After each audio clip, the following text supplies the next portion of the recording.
You're Yeah, boot up, boot up.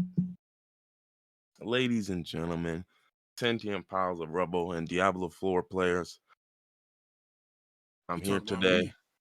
I'm here today. Well, you definitely weren't gentlemen, so yes, I'm talking about you there. Yeah, I identify as a Diablo 4 player. he That's my said, pronouns. he said my, Diablo. my, my pronouns are Diablo 4 player / him Not even slash, I'm just Diablo 4 player. Maybe sorcerer? / part-time siege player. Yeah, definitely part-time Siege player. Yeah. Former Destiny player. Yeah. Formerly of Destiny fame. But ladies and gents, boys around the world, girls. No, I don't want to talk to y'all niggas. Get out of my stream, actually. Get out of here. Get out of here. Ew, girls, Yeah. yuck. Ooh. No I'm just like, girls allowed. oh, you just got your little license? Oh, you just got your license? Can you drive after 8 p.m.?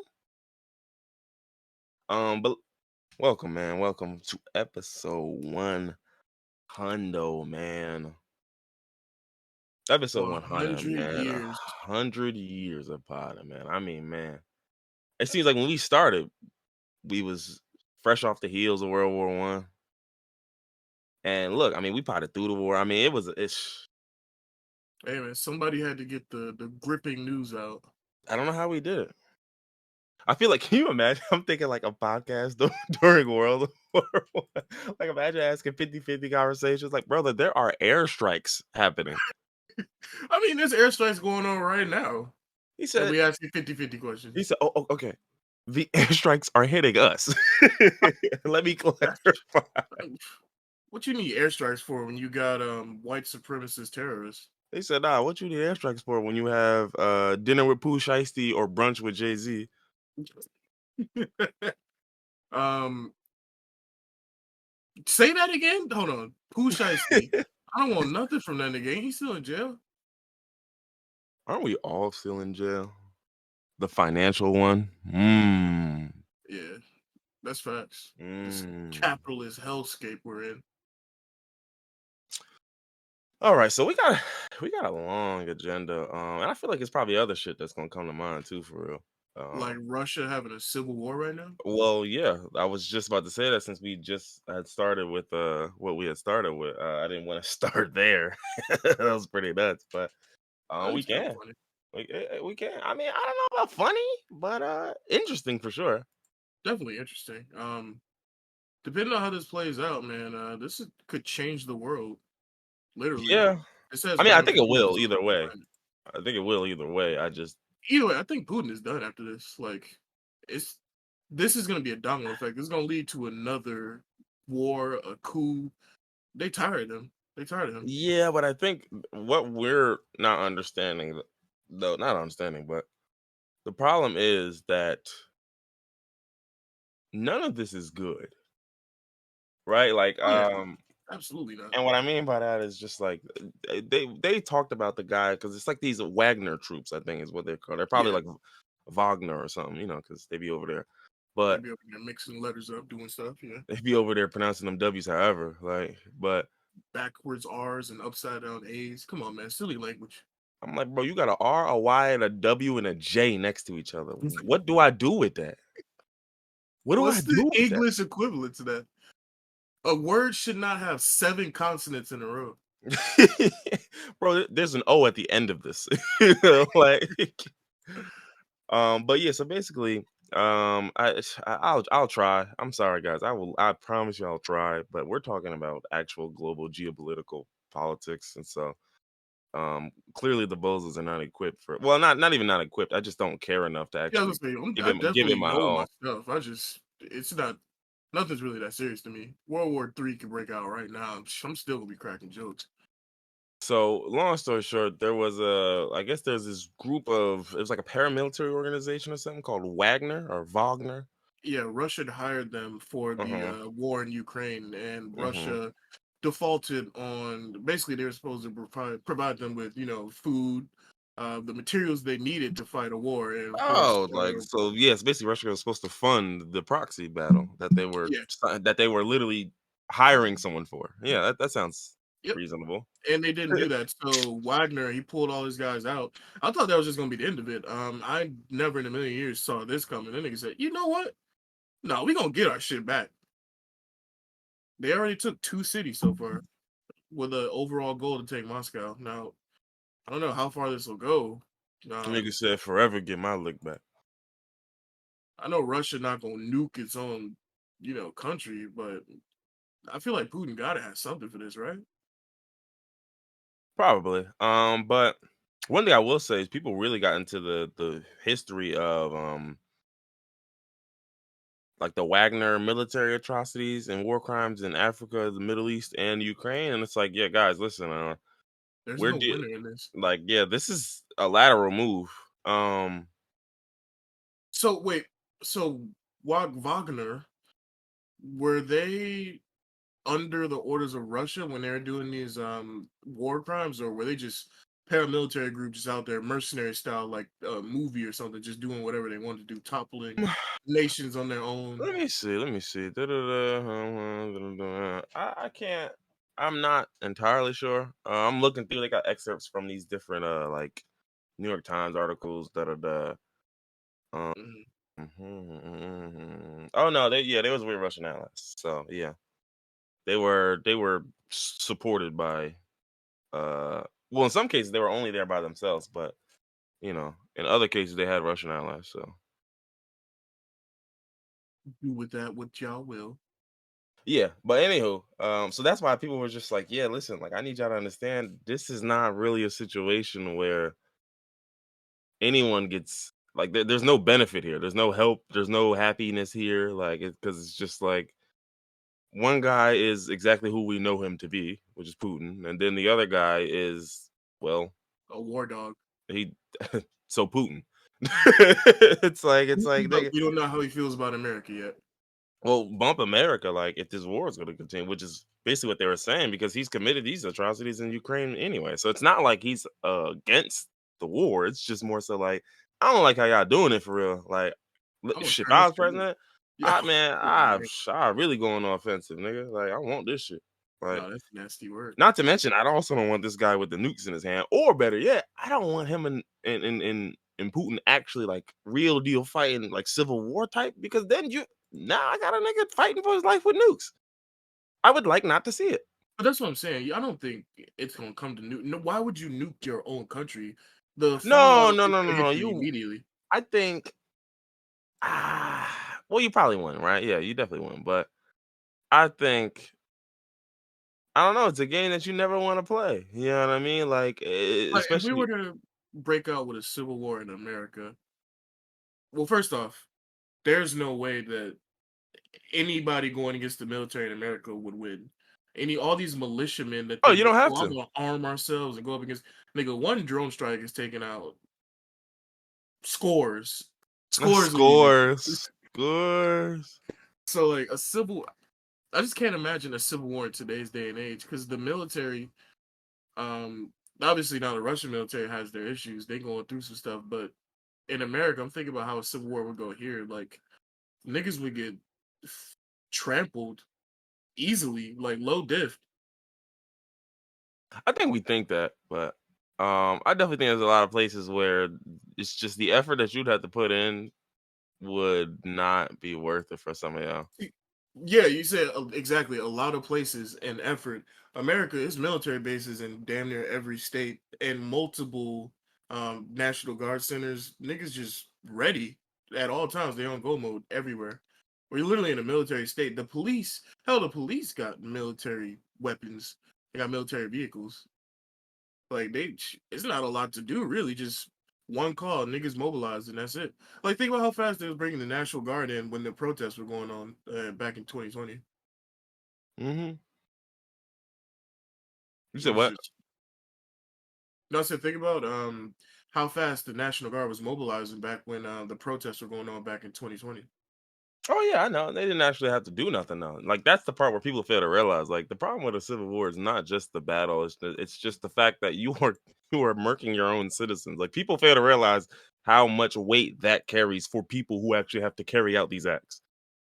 Mm. Like it sounds easy for a guy in an office to just point and click, like, yo, get them out of here. Get them. Oh, that's Miami. Yeah, wipe them out. Wipe them out.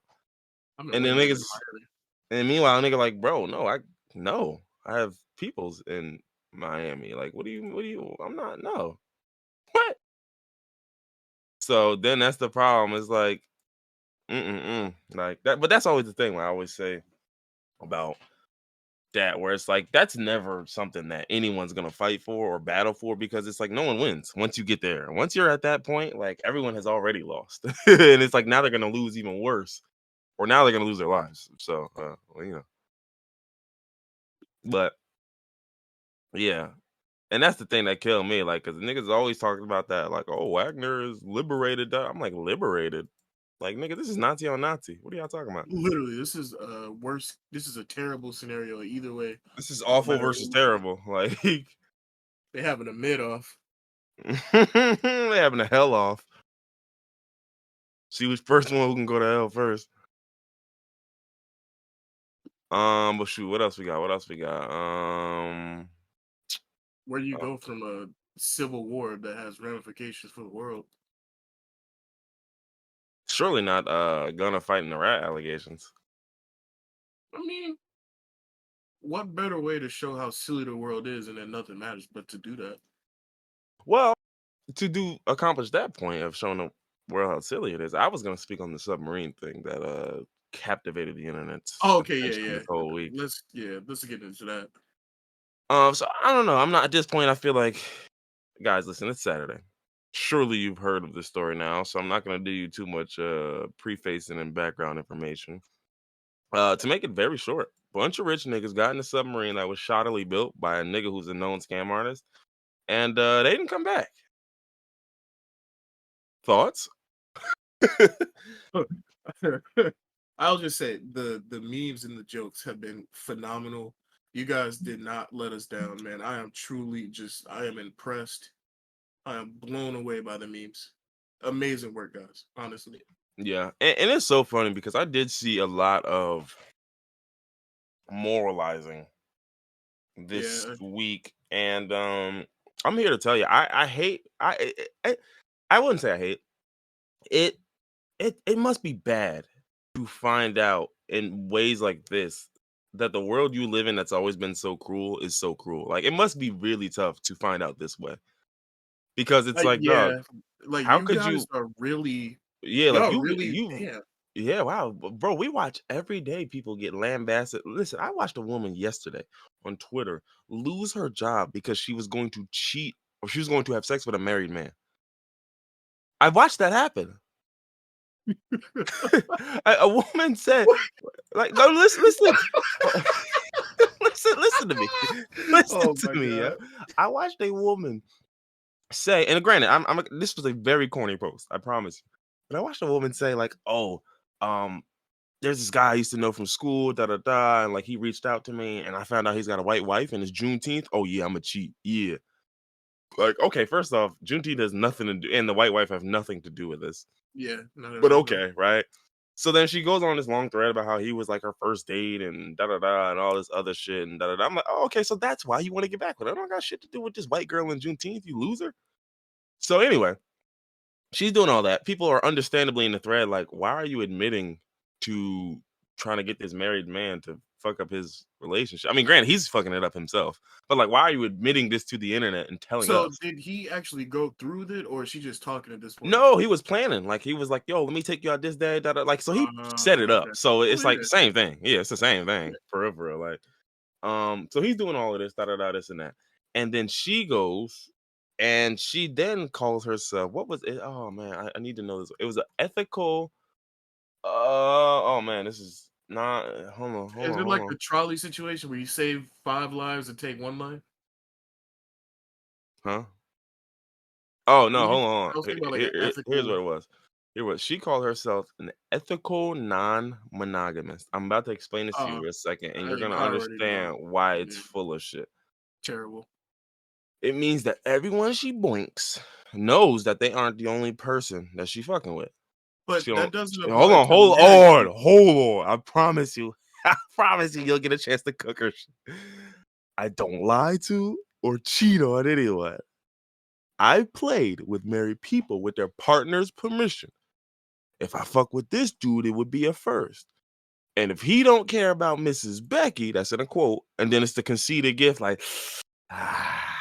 So I'm like, so wait, I'm sorry. You went on this long diatribe to tell me you were an ethical fucker, right? Basically. All for you to then say, I play with married people with their partner's permission, and then say, well, I'm not about to do that this time because she's some white girl and it's Juneteenth. And I'm just like, why would you ever mention don't ever highlight your ethics and then break them right after Yeah, that. like, Don't ever do that. what are you thinking? The baby's an ethic breaker. What is this? Like, why would you like? So anyway, but mind you, very lame, very corny. This woman lost her job for these things. Like, I don't think y'all truly understand the cruelty of this world. Like, How did did they dox her? Did she have her job in her bio? How did they bro, the even? wildest part was someone else posted a picture of the dude. You saw this picture. I'm sure you've seen this picture. The guy who looks like a pit bull with the bright ass eyes. Maybe you haven't. I don't know. But someone Is found out it? who the guy was. I Oh, would have to work. they But find someone out who. found out who the guy was. And I was like, how would you even find out who the guy was? Because they went to her Instagram, found out where she went, and then she said her high school crush. So they found out what high school. And I'm like, bro, this is Yo, what I mean. This is what I mean. Look what time people have on their hands in this world. I will Dog. say, to be fair, she didn't make it hard. Like No, but my sometimes you point gotta was, go digging, but they why went did to you one other app. why did you even go looking? Just because niggas just got time in their hands, like you said. Bro, it's like it's a Wednesday and I ain't got nothing better to do. Like, Listen, she said some shit that I don't agree with. I'm gonna get her fired. right. So what I'm saying is, long story short, right? She's like a teacher and she provides some service to these students with where like da da da this and that. And she had like a donation link or something. Now, what Mhm. she does is for free. So put it this way: you fired a woman who serves these students for free, knowing that no one else is going to step up to serve these students for free. Well, not knowing, you probably didn't know or give a fuck, but no one's gonna step up to feed. So now these kids are out of teacher. She's out of whatever role she's out of. So presumably these kids don't get their supplies. The man who was gonna cheat, his wife now knows. He now knows all his shit's online. No one won here. Absolutely nobody won here. And this was turned into a terrible situation simply because idiots on the internet couldn't just be part of the audience. They had to be part of the show. And it's like, that's what I think. Like, y'all genuinely don't understand how cool folks are. And these are just for people who just decided they were gonna do some shit they shouldn't be doing. Like, what do you think is gonna happen when a billionaire spends the equivalent of you niggas' entire lives to get on a rinky dink ass boat controlled by a Mad Catz controller? Back. Like that's what I mean when I'm like, please put this in perspective. I'm watching ordinary people get fried for nothing. I'm watching everyday citizens get baked for existing. And you mean to tell me the billionaire who, no, I'm sorry, they're gonna fry him. hmm They're I gonna will fry him. say, shout out to Logitech. Their controller is made of better material than the sub was because I saw a picture of the Logitech controller at the bottom of the ocean. Man, look, we don't know if that picture is real, and that's why I'm like, I don't want to care about no pictures because y'all niggas just told me y'all couldn't get down there, and now suddenly y'all got pictures. What the fuck are y'all talking It's about? definitely fake, but that shit is hilarious though. Like, yeah, I'm like, bro, y'all niggas lying as hell. What I was about But to say, so this from my lens in this whole situation, at first I didn't like I wasn't really keeping up with it because I didn't really care. I was like, damn, some niggas went to the bottom of the ocean. That sucks, but why'd y'all even go down there? I don't too bad, so sad. And then I started learning more about it. I learned, yeah, yeah. how shoddily it was made. I learned that it was billionaires, and then it went from damn, that's fucked up to huh. Titanic got some new victims. I thought they got some new victims. He said, oh, they got lunch down there. It's lunchtime on the Titanic. Shit, it's lunch for the crabs or whatever is down there. It's the gangrenous squids. Gangrenous squids. Is that a Dark Souls enemy? That's what it sounds like. I Locust, the Titanic wreckage protector. So you saw what that not the postcard. The postcard. You The saw the postcard. you Nah, saw they that need they those on knew Twitter for real. The U.S. Coast Guard. U.S. Coast Guard. Nigga about to post some stupid shit. They're like, hey, whoa, whoa, whoa, whoa, hey, listen, buddy. They're gonna eat you alive for this one, okay? You saw that the National Guard, they knew like the day of that shit imploded Yeah, already. yeah. It was like the They're just Navy, I letting think, who niggas had like search. some top secret. That was the part that I thought was so cynical about like, y'all mad at the niggas making the jokes. Y'all don't think it's sick that these niggas knew 4 days ago that something blew up down there, knowing that this thing would eventually implode, which is an explosion, or well, sorry, an implosion. Right? It's like these niggas knew. And they let y'all run with this narrative. For days. Because on top of that, of course, they also have to tell y'all, well, y'all are rich, so we do have to spend millions of dollars to go down there and collect you idiots' bodies, which we would never do for the rest of y'all. Like, them niggas would have looked for 30 minutes. All right, man, we ain't finna find them for real. I mean, there was literally a ship with like 700 refugees that capsized in He said, Greece. those aren't billionaires. And that's part of the reason why people fail to realize where the cynicism comes from. Like, y'all really are not seeing the cynicism when it's like we're watching these niggas actively spend tens of millions of dollars to look for billionaires who are guaranteed to be dead right now. And meanwhile, they can't even, they won't even do this for, no, they won't do it for anyone else. It's like, dog, like, yeah, I'm sorry. There are people who are going to fry this. Like, not to mention, there were people who used to hang out at the telegram office or the telegraph office, excuse me, in the 1900s. Like, I'm literally looking at it right now. It's a thread of people roasting the shit out of the Titanic right after it sank. The night it sank. That's just how the world goes. Niggas didn't get worse. That's just, we always been like this. Nigga said, listen, this is the Evening News, April 25th, 1912. It was kind of the Titanic to provide a ballroom for the mermaids.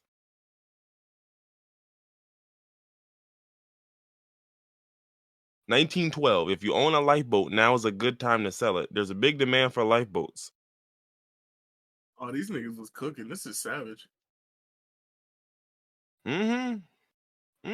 Like, this what I'm saying. Like, so niggas was just sitting at the telegraph office, just, yo, you heard about that boat that sank? What boat? Nah, bro, it was like this big ass boat that they sank in. Damn, hold on, let me get my shit off. Them niggas in a Like, roasted circle coming up with better and better jokes. bro, Montana, Kansas, Pennsylvania, Pennsylvania. Like, these niggas was across the country, just shit, getting their jokes. Oh man, hold on. Let me. This is like this nigga was cooking. May 11th, 1912. This is maybe like a few weeks after the Titanic. If the wreck of the Titanic proved anything, it was that wealth counts as nothing before the forces of nature. But the Ooh. capitalist press loses the lesson and teams with the heroism of the rich while ignoring the heroism of the poor, who are left by the hundreds to perish in order that the heroic rich might be saved. My nigga, come on. Oh no, he's spitting. Oh my god. Come on, bro. And this is literally an exact situation that we're in now. Niggas Literally. stop talking about the refugees, 700, mind you, for what was it, 5 niggas in a tin can? Yeah. I mean, listen, 1912, racing among icebergs in early April is too dangerous to be given a place in the list of sports. God damn. Mm-mm-mm.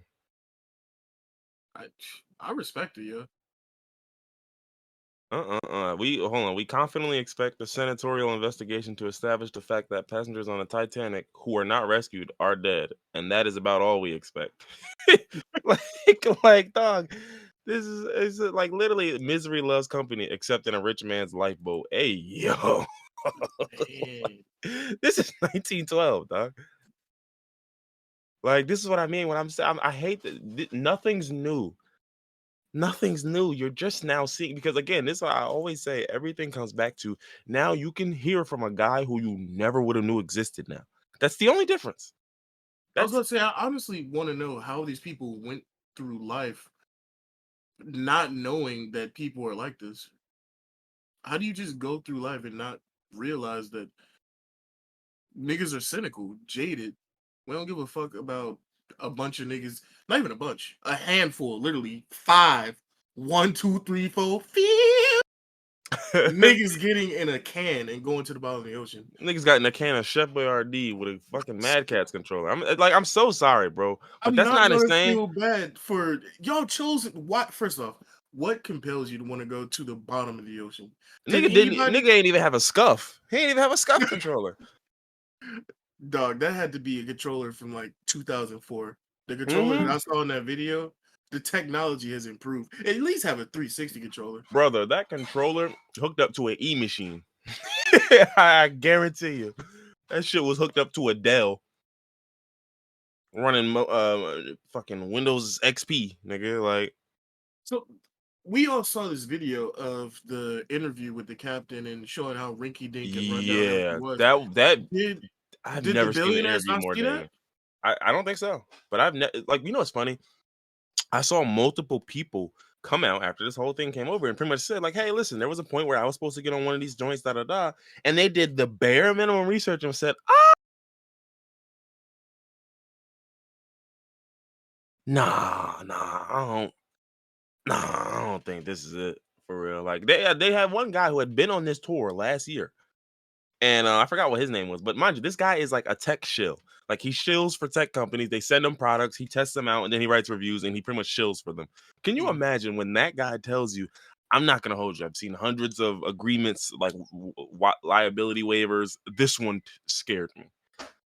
It's like this This nigga. one scared me. Oh It's man. his job to read liability waivers. Like, so what was written in that liability waiver that made this nigga say, what we getting into though? Yeah, That's what like, blows me because all these people saying, "Ooh, they about to go out of business. They about to get sued." You don't think these people had an ironclad liability? Hey, man, if that shit explode, then USOL. What yeah, that's y'all what I'm not saying. understand? Like, They had to sign like probably 7 different 30-page contracts to get on a hmm life-threatening voyage. hmm so yeah, I'm sure. Like, again, should they be held? Absolutely, because my problem is that thing, like the whole construction, even the carbon fiber, and how water and carbon fiber are not like. It's just like, dog, you cut every corner you could, and he says that in the video, in the interview, he even tells us, like, yeah, like, you gotta be innovative. Sometimes to be innovative, you just gotta cut corners. I'm like, is that how innovation works? Huh? No, I can't say that it is. No, I don't think it is. But The it's just only like, dog. nigga on that voyage that I feel bad for is the 19-year-old kid. Because Hmm. you saw his aunt came out and said he didn't even want to do it. He only Yeah, he was did it just because doing he it for his wanted to. daddy. Yeah, that's And the I was only like, nigga I feel bad I'm for. sorry, I'm about to push the agenda. Don't do shit your father asked. Don't do nothing that nigga said. Yeah, fuck your daddy.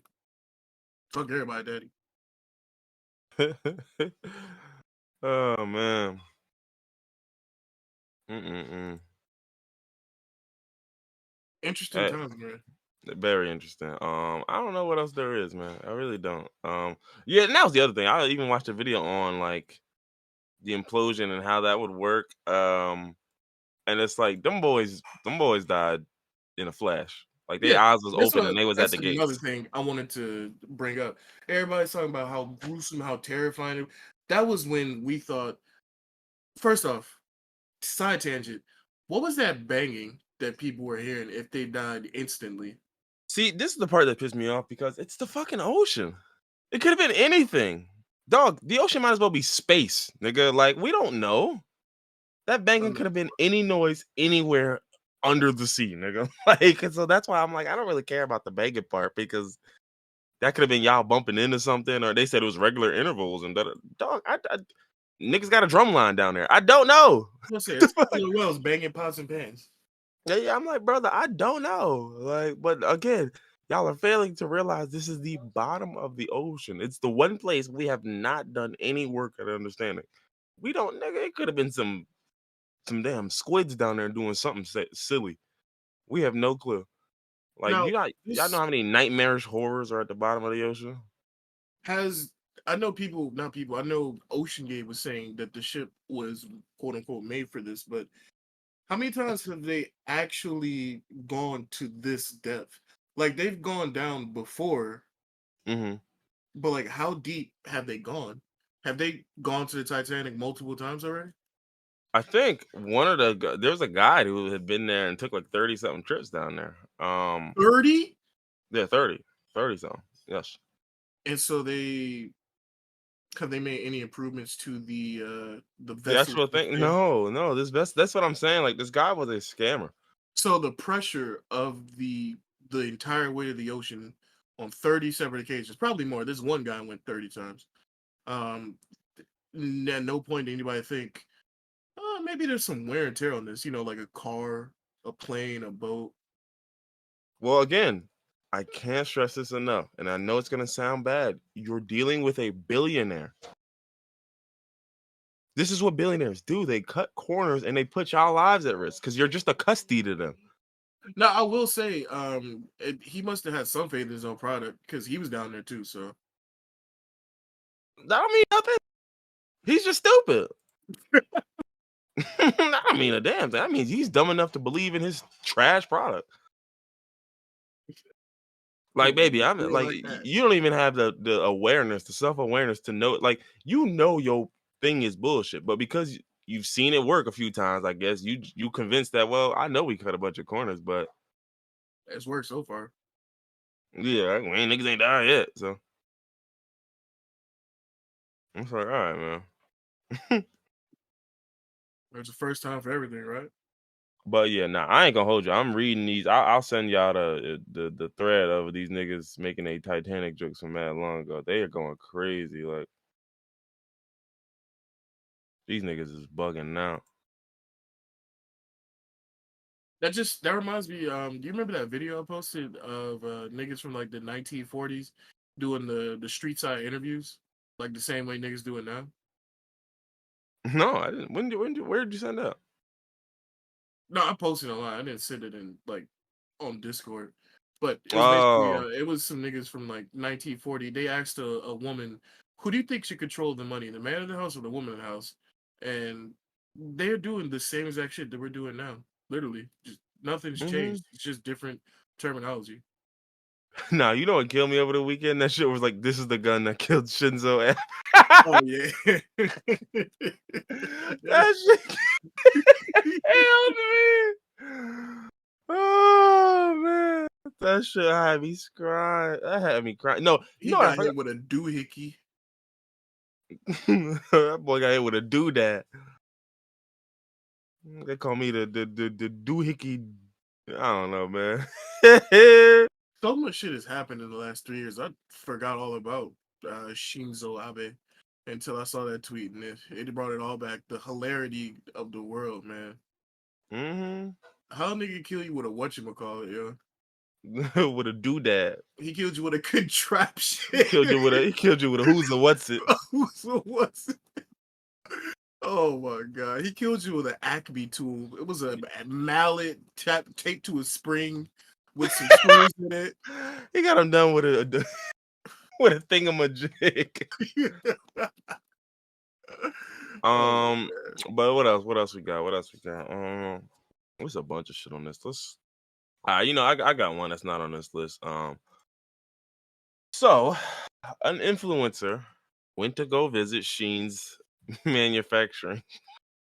oh, I haven't heard of this one. You did hear this one? Okay, I'll Shein, send it. the clothing The manufacturer, right? clothing, yeah, the The cheap clothing one. one. I'll send it to you separately because I'm sure Reek doesn't give a shit. Actually, no. Why don't I just post this in the Discord? Why am I sending Yeah. shit to you on Twitter? Um, but yeah, so this one was pretty simple. Like they had a plus size white woman who perfect choice, right? Of course. But they had her visit a manufacturing, like the state of the art manufacturing facility in China, right? And so she did this long video basically talking about how like we went there, we went to all these other places, and they showed us this. Everything looked good, it looked wonderful, amazing, right? Now, Mhm. obviously, people came out and pretty much just said, "Baby, like you literally were paid to do propaganda." Yeah, I was gonna say this is like that woman, the white. I don't know if you've seen this on TikTok. There's a white woman that posts propaganda videos of North Korea. Like her whole page is basically dedicated to see North Korea isn't as bad as people say it is. She got like 200,000 followers, and she be posting shit like water slides and computer tech labs.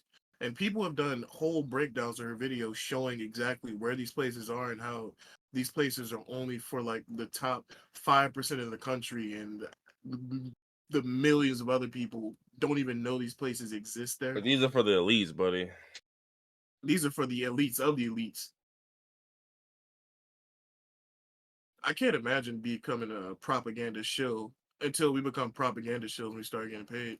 Facts. But what made this even worse? He said, "Did she buy a shirt?" At least I listen, dog.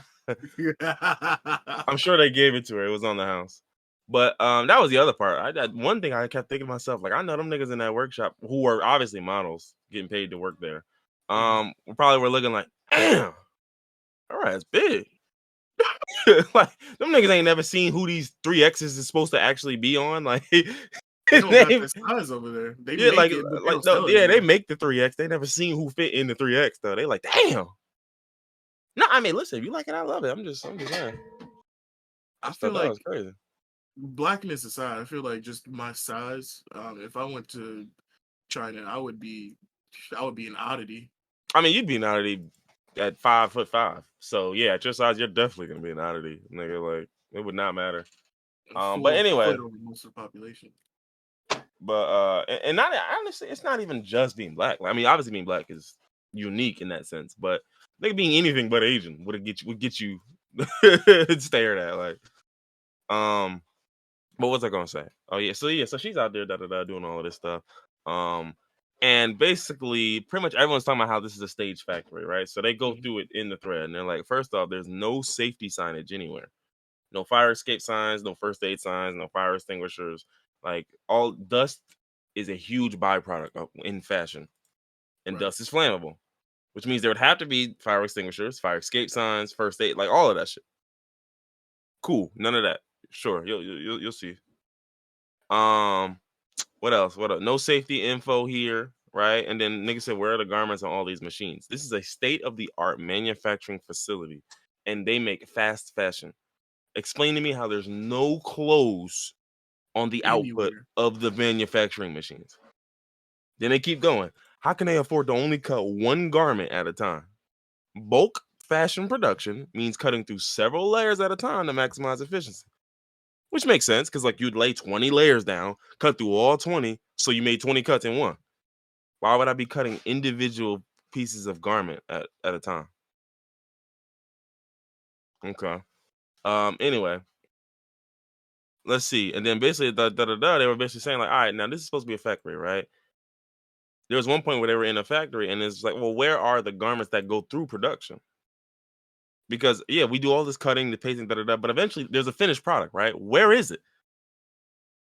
Like, where's that at? Like, that should be all around here, right? There should be nothing but tables filled with the finished product, no? One would think, yeah.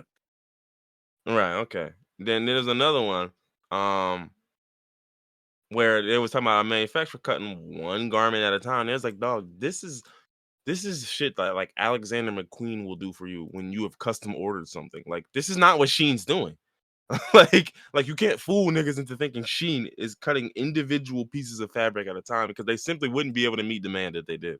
Why why does Shein even care to try and spread propaganda? Like niggas that are buying Shein know what it is. Um, What was their end goal in this? well, there was a few other influencers. It wasn't just her. And I actually know one of the other ones is a black woman, but I guess nobody got on her. She probably just shut the hell up. Um, but yeah, so like, yeah, no, she got out there and she did a whole lot. And then the worst part was she had a response video, which I think, That's probably why niggas was going in even harder. Like you said, the yeah, black woman should yeah. shut up because she knew. Yeah, it's like, baby, I'm out here on Sheen. They paid for me to come out. Yeah, you know what it is. Yeah, yeah, sure. Yeah, sure. Um, but yeah, no. So that was the part that blew mine because it's just like then she releases a follow up video where she proceeds to say a lot of the wrong things. Of course. Um, and it wasn't good. Like she pretty much just said like I can't even. And then she ended up deleting it. That was actually the worst part. Why even make the response? Like, are you so deluded in yourself? Is your ego so crazy that you thought, yeah, this will get him, this will win it over? So you put it out, niggas still frying you, and you delete it. You should have just took the L in the first place and just sat there and be quiet. Yeah, but you know that's not white women's specialty. That's not what they're what they're, that's not their bag. Um, yeah, so yeah, so then she ended up deleting it, and this was just like a perfect example of like, how does everyone else know what you're doing, but you don't? Yeah, well, Like, you how is have to know what it is, and you just taking them. You know, you're just getting a bag. Like you have I to. guess so. I guess so. But it was a whole bunch of like it was real adversarial, and it was like, shorty, who are you talking to? Like who are you? Like you are running propaganda for these niggas. Like who are you talking to? I don't like who are you fooling? I guess is my real question. Herself. Yeah, talk about it. That must be it because you're not fooling nobody else believes this shit. But yeah, this is why I was just like, baby, like they gonna whoop your ass for this one. So enjoy You yourself. deserve it. Yeah, mind you, like I said, there was another black woman that I know who was on that trip, and again, maybe she is catching heat. I don't know, but I haven't heard nothing from her. She probably getting hella DMs and she not speaking on it. She ain't putting on no videos. She just gonna let it blow Hmm. over like any person with sense would do. Yeah, because it's like, especially when you know you shilling, like when you know you doing this, bro, just be quiet and let your like just let them pay you your money to run your little propaganda and keep it moving, bro. Like Yeah. don't ever engage with real, like that's my problem. When you know you are engaging in propaganda, do not engage in real criticism of you shilling propaganda. Because there's nothing you can do about it. There's nothing you can say that will make this situation better. In fact, you can say quite a few things to make the situation worse. Yeah. Listen, if I ever get put on by a company that I know is shit, but they're paying me a bag, the only thing I'm gonna say is they paid me. I don't feel bad about it. Either buy their product or don't. Yeah, and that's my thing. Like, one, there's certain deals I wouldn't sign, but then the thing is, if this is a deal you sign, knowing it's Sheen, knowing how they get down, you gotta take this. You gotta eat this. You gotta take this on the chin. You shouldn't even be. You need to handle this shit like a professional. There is no response video. I'll put that original video out. Comments off. First off, I don't want to hear shit. Shut up. Shut up. Comments No, off. put the comments off me. You soft, yo. You can't have the I comments oh, it on. means I'm soft. Well, I guess you gonna have to say that on Twitter, bitch, because there ain't no comments on my post. Like, fuck are you talking about? Comments off. You gonna have Comments to. off already mean you lost, yo. You can't just have the Aw, comments I on. did. Well, you gonna have to repost my video then. Like, fuck is you talking about? There ain't no comments here. You gonna have to repost my shit on Twitter. And even when y'all do that, guess what? I'm not talking about none of that. I know what I'm doing. Listen, if I'm you want to have a dialogue about this, you're going to have to pay me more than they did. Yeah. If you want to dialogue, bro, we can speak privately in the privacy of a conversation. I could really just tell you, nigga, I'm shilling. Damn, you ain't never You chill. saw the video. You should know I'm chilling. What's the uproar about? Yeah, like baby, I'm a shill for Sheen. First off, that's what I'm not understanding. Why are people even mad?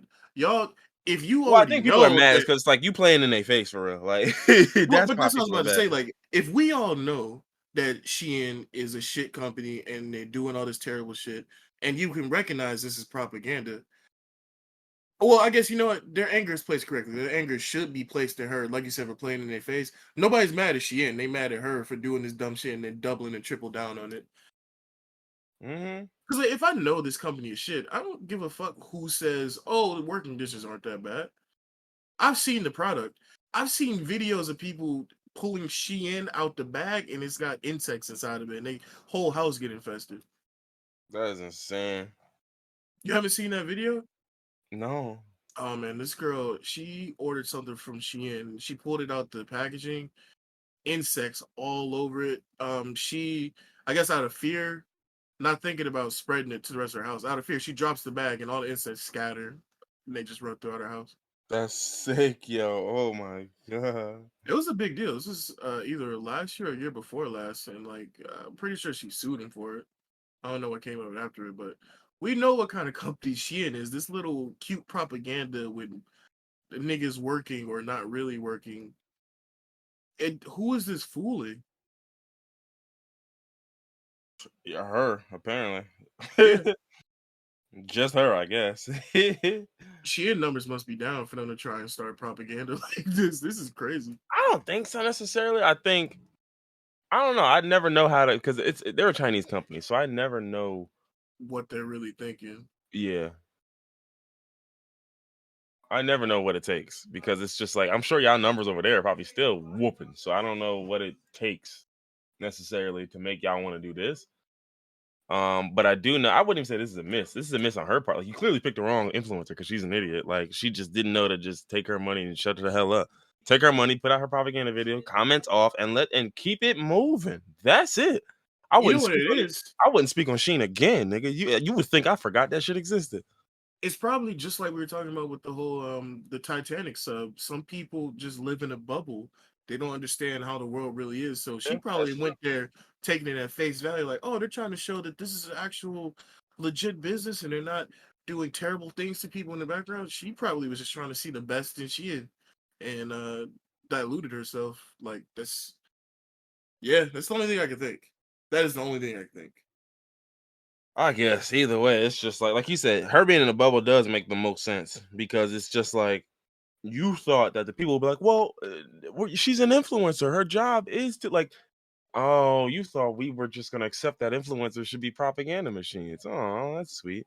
Like, baby, no, you're supposed Yeah. to influence us to fuck with shit that you think is solid for you. Like, but if you're not even like really and truly addressing the shit that you're shilling for to where it's like they just paid you a bag and you just said it's good, that's no longer, I mean, it's still influencing, yeah, but like that's then just I don't know what you call that. That's just commercial. You're a commercial nigga. You're a billboard.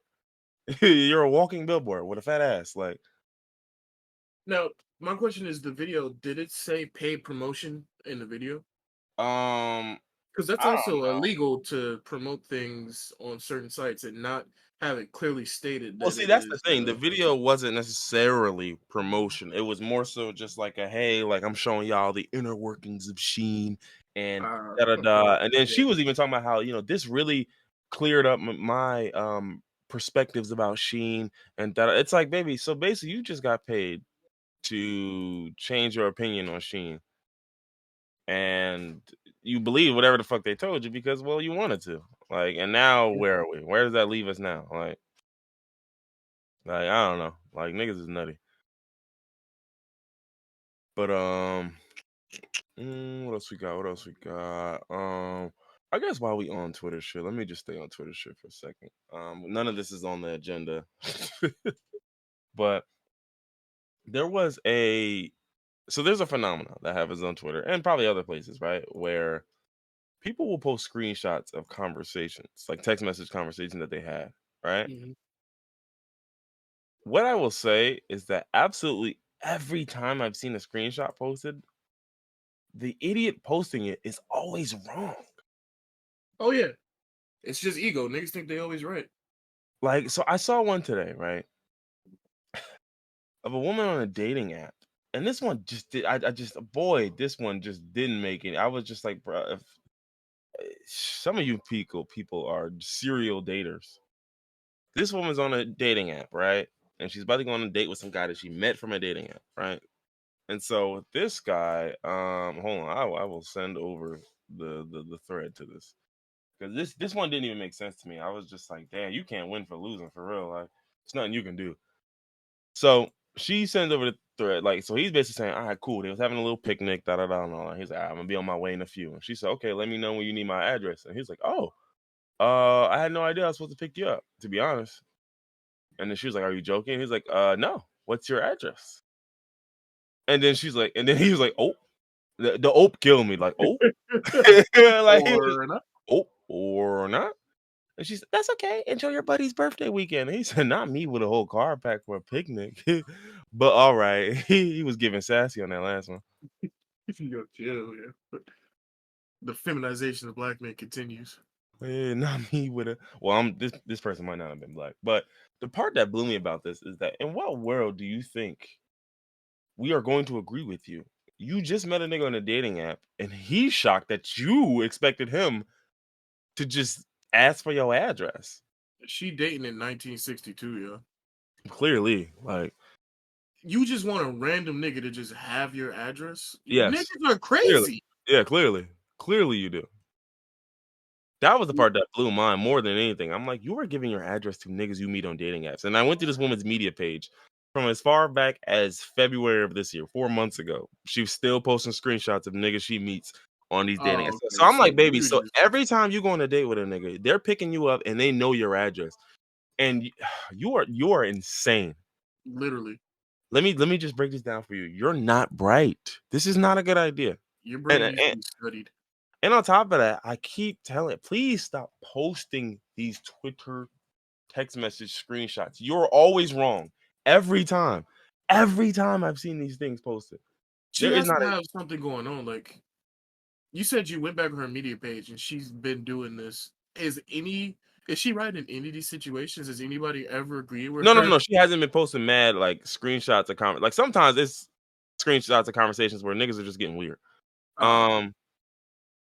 Yeah, yeah. Niggas just get weird. But like my whole thing is like, and don't get me wrong, I'm not even gonna speak on the fact that she was talking about the boy she was in love with a month ago, and then now she's back on a dating app. I'm not gonna speak on that. That's not my business, right? Um, but what I will say is, it's just like, um, there's a lot of things here that don't make like hold on. I will send this one as well. I will send this one as well. Make sure you read the caption too. Oh, brother.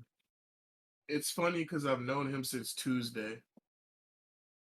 Yeah, that's hilarious, right? What? You just all right, yeah. All right. No, I'm gonna do a little math here. March 24th is Friday. Tuesday was March 21st. So in 3 days, this guy wants your address and he's doing all this other baby. Not to mention she does a whole lot of tarot readings, tarot card, and I'm like, you do all them readings and you not bright enough? You know how the stars work and everything, but you just don't know how these niggas work, huh?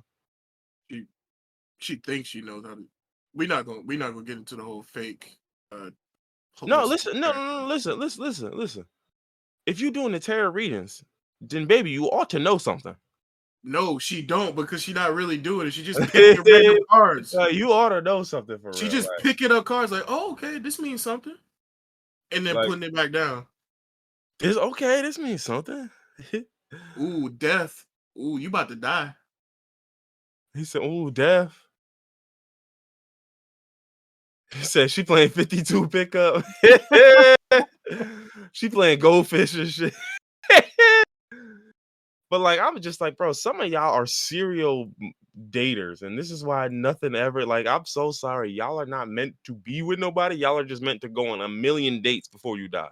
But Because can we talk about like I don't understand how you just blew a nigga off for not asking for your address, and now you're saying this nigga is weird for asking for your address. Like, What's the constant here? I don't. there is the constant that she's she's not very bright, you know? Like this is what I mean. But like I just say, like I'm like, dog, there's nothing, there is no winning here. There's no winning here. So that's the part where I'm just like, bro, y'all just gotta like I always tell people all the time, but like this is well, yeah, that part, especially. Like some people just don't have the capacity to be in a relationship with folks. Like some of y'all are just not bright. Like, and not to mention, I was screaming because even the women was like, I hate when y'all make me agree with niggas. Like, I hate when y'all put me in the position where the niggas be right. Like, but it's like it's really that because it's like, bro, why are you why would a nigga expect to have your like literally when I talked to my girl about this, she was just like, dog, she had met people that she had known on Twitter, like they had been following each other for years. When they first met, she had them niggas pick her up from a gas station like 4 blocks away. And them niggas didn't know where she lived for weeks, like 2, 3 weeks. You get what I'm saying? Like some people will still play it that way because even though I'm cool with you and even though I'm friends with you and we having a good time, nah, I'm not letting somebody I never met know where I live. And apparently some of y'all don't have them same sort of standards. And I think that's especially as a woman, that's dangerous as fuck. Like more than anything. Like I'm not even like you're not even an idiot because you're just doing like you're just dumb. No, you're an idiot because you're putting yourself at risk. And also, if she's got all these people that know her address for these dates that have been coming to pick her up, do you think it's a bright idea to put your conversation on Twitter, frying them? A nigga has your address. If he feels some type of way, what's he gonna do? Just he can just show back up, right? Since he has your address. Yeah, one. But then two, the other part is you are a grown ass woman and you just expected this nigga to come pick you up. and you didn't ask, right? Like, you get what I'm saying? Like I understand, like, oh well, there's a da da da this and that, but then here's the crazy part: if that is the case, and you just, well, I want a man who just knows, well, then he immediately asked you for your address right after, and then you had a bitch fit about it. No, I'm So at this turned on point, now because you didn't just know. You had to oh, ask. okay, well, do me a favor, go to hell. How's that work?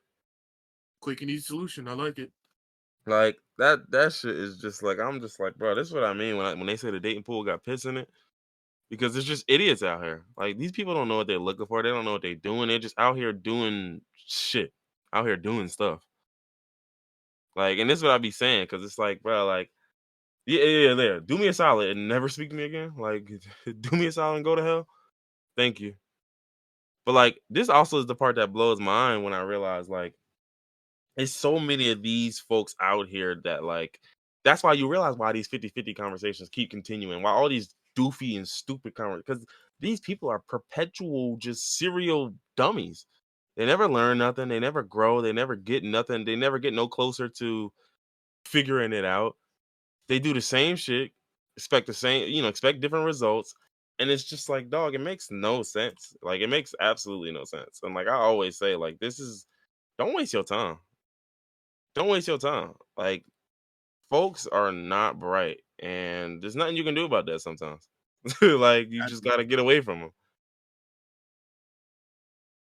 Terrible circumstances we're living in. Yeah, so I mean, I don't know. Like, this part didn't make any sense. But I'm like, bro, I implore y'all, please stop posting y'all Twitter screenshots, because you are literally always wrong. Man, woman, don't matter. Everybody who I've seen post a Twitter screen or text screenshot is an absolute idiot. Every single time.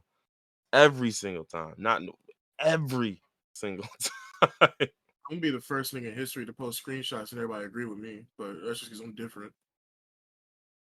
Like, and I ain't gonna hold you. They are whooping her shit. Oh yeah, I know. They whooping, like, even the women are whooping y'all shit. Is But it's like, it's she fighting back in her blind, or is she just taking her L in silence? nah, she was just like, oh damn, this went famous overnight or something, like, and it's just like, yeah, it sure did, shorty. Not for the real right reasons though. You know that's a response when a nigga hurt, but they ain't got nothing to say. Oh damn, I Mhm. went viral. I went viral. But yeah, that's the part where I'm just like, yeah, no, I'm so sorry. Like, it's just misunderstandings and miscommunications. Like, I've seen so many people just be so willing to throw away anything and everything over miscommunication when they don't know how to communicate. Like, y'all have these unwritten rules and expectations for people, and when they don't magically know them before y'all ever even spoke about them, y'all just throw people away and get rid of niggas. Like, and it's just, it makes no sense. Like, and everyone does it. Men do it, women do it. Like, it's all types of stupid shit. And it's just like, dog, who would I rather have? Like, someone who can cook, but they just didn't know they were expected to cook for me, versus a woman who has no idea how to cook, but at least she's eager to do it. So I'm gonna, like, it's like, it makes no, like, bro, if you tell somebody, hey, look, this is what I'm expecting you, and they're like, oh, okay, my bad, I could do that, and you still got a problem with it, you're just an idiot. Yeah. You're just genuinely an idiot. Like, that doesn't make any sense. Like, if I'm with a woman and I'm expecting her to do something, and I never told her this, right?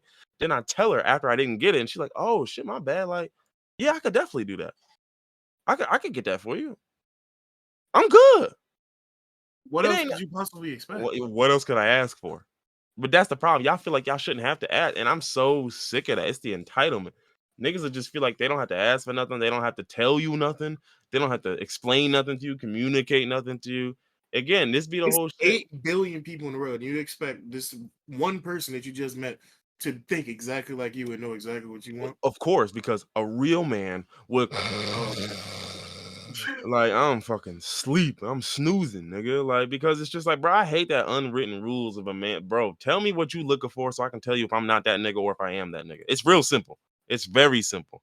Like, don't ever have me battling some imaginary idea of niggas. You get what I'm saying? Like, don't ever have me doing that. Like, that's the easiest way to piss me off. Like, bro, listen, if you looking for a bodybuilder, nigga, say that so I can tell you I'm not him.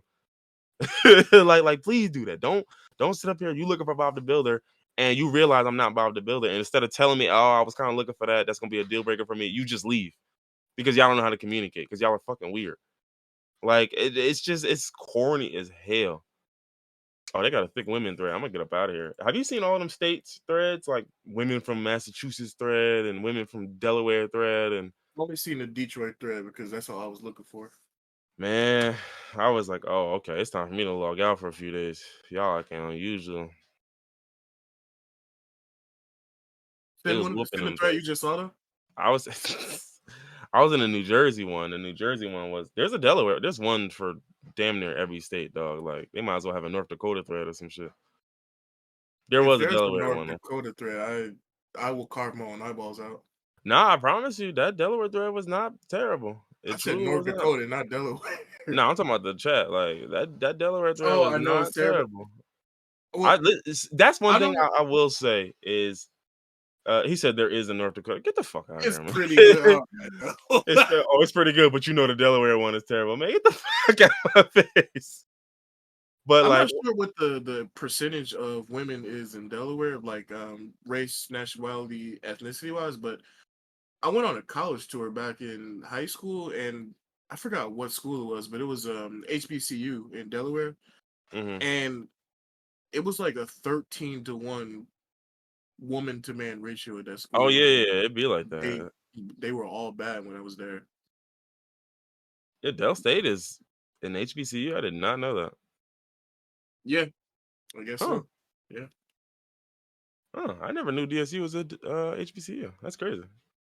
Um, but yeah, there was a bunch of 'em. I saw like Massachusetts, I saw Connecticut, I saw fucking New Jersey. I ain't gonna hold you. I saw New Jersey and that shit was lacking. I was kind of sick. Like, why y'all not repping right, yo? Like, this is so y'all pissing me off. It's disheartening to see your own state just Yeah, fall by like, the wayside, cause it's right? not like I'm about to bag. It's just like, bro, if you gonna rep, then rep, yo. Like, don't. It was like one baddie in the New Hold on, what Jersey state thread. is That was this? it. That's Connecticut. And this one's Woo! Massachusetts. Connecticut. Okay. Hold on. Well, you know that girl, nigga. You I seen her. know. I didn't know that was Connecticut. But yeah, like that's the part that blew mine where I was just like, yo, like if you're gonna rep for the city, like rep for the land, yo, please, like you gotta rep for real. Don't just come on, yo. Like that should be sick. Like So I'm proud of Michigan. We did the damn thing, you know. then Sometimes it's like that. Sometimes you just gotta take the L. I'm sorry. yeah, New and then it Jersey. had city threads too. Like they just had like Detroit, Houston, like I Baltimore. know that Houston thread Baltimore went was crazy. Baltimore was kind of going crazy. I'm not gonna hold you. I believe it. It's hard to use up there. And then I was crying. They had a women with no ass thread, and nigga was like, "No, fuck." That shit be crying. Like I'm like women with no ass. Y'all sick, bro. Sometimes niggas just go too far. Why you even bring that up, bro? Don't get me pissed off, yo. Oh yeah, this is another Connecticut one. Uh, boo. Hey, look, I'm shocked. I ain't even like that many. I'm sure my girl appreciates that. Let's see. Damn, oh yeah, this is that day I was balls deep in the Tekken thread, nigga. Like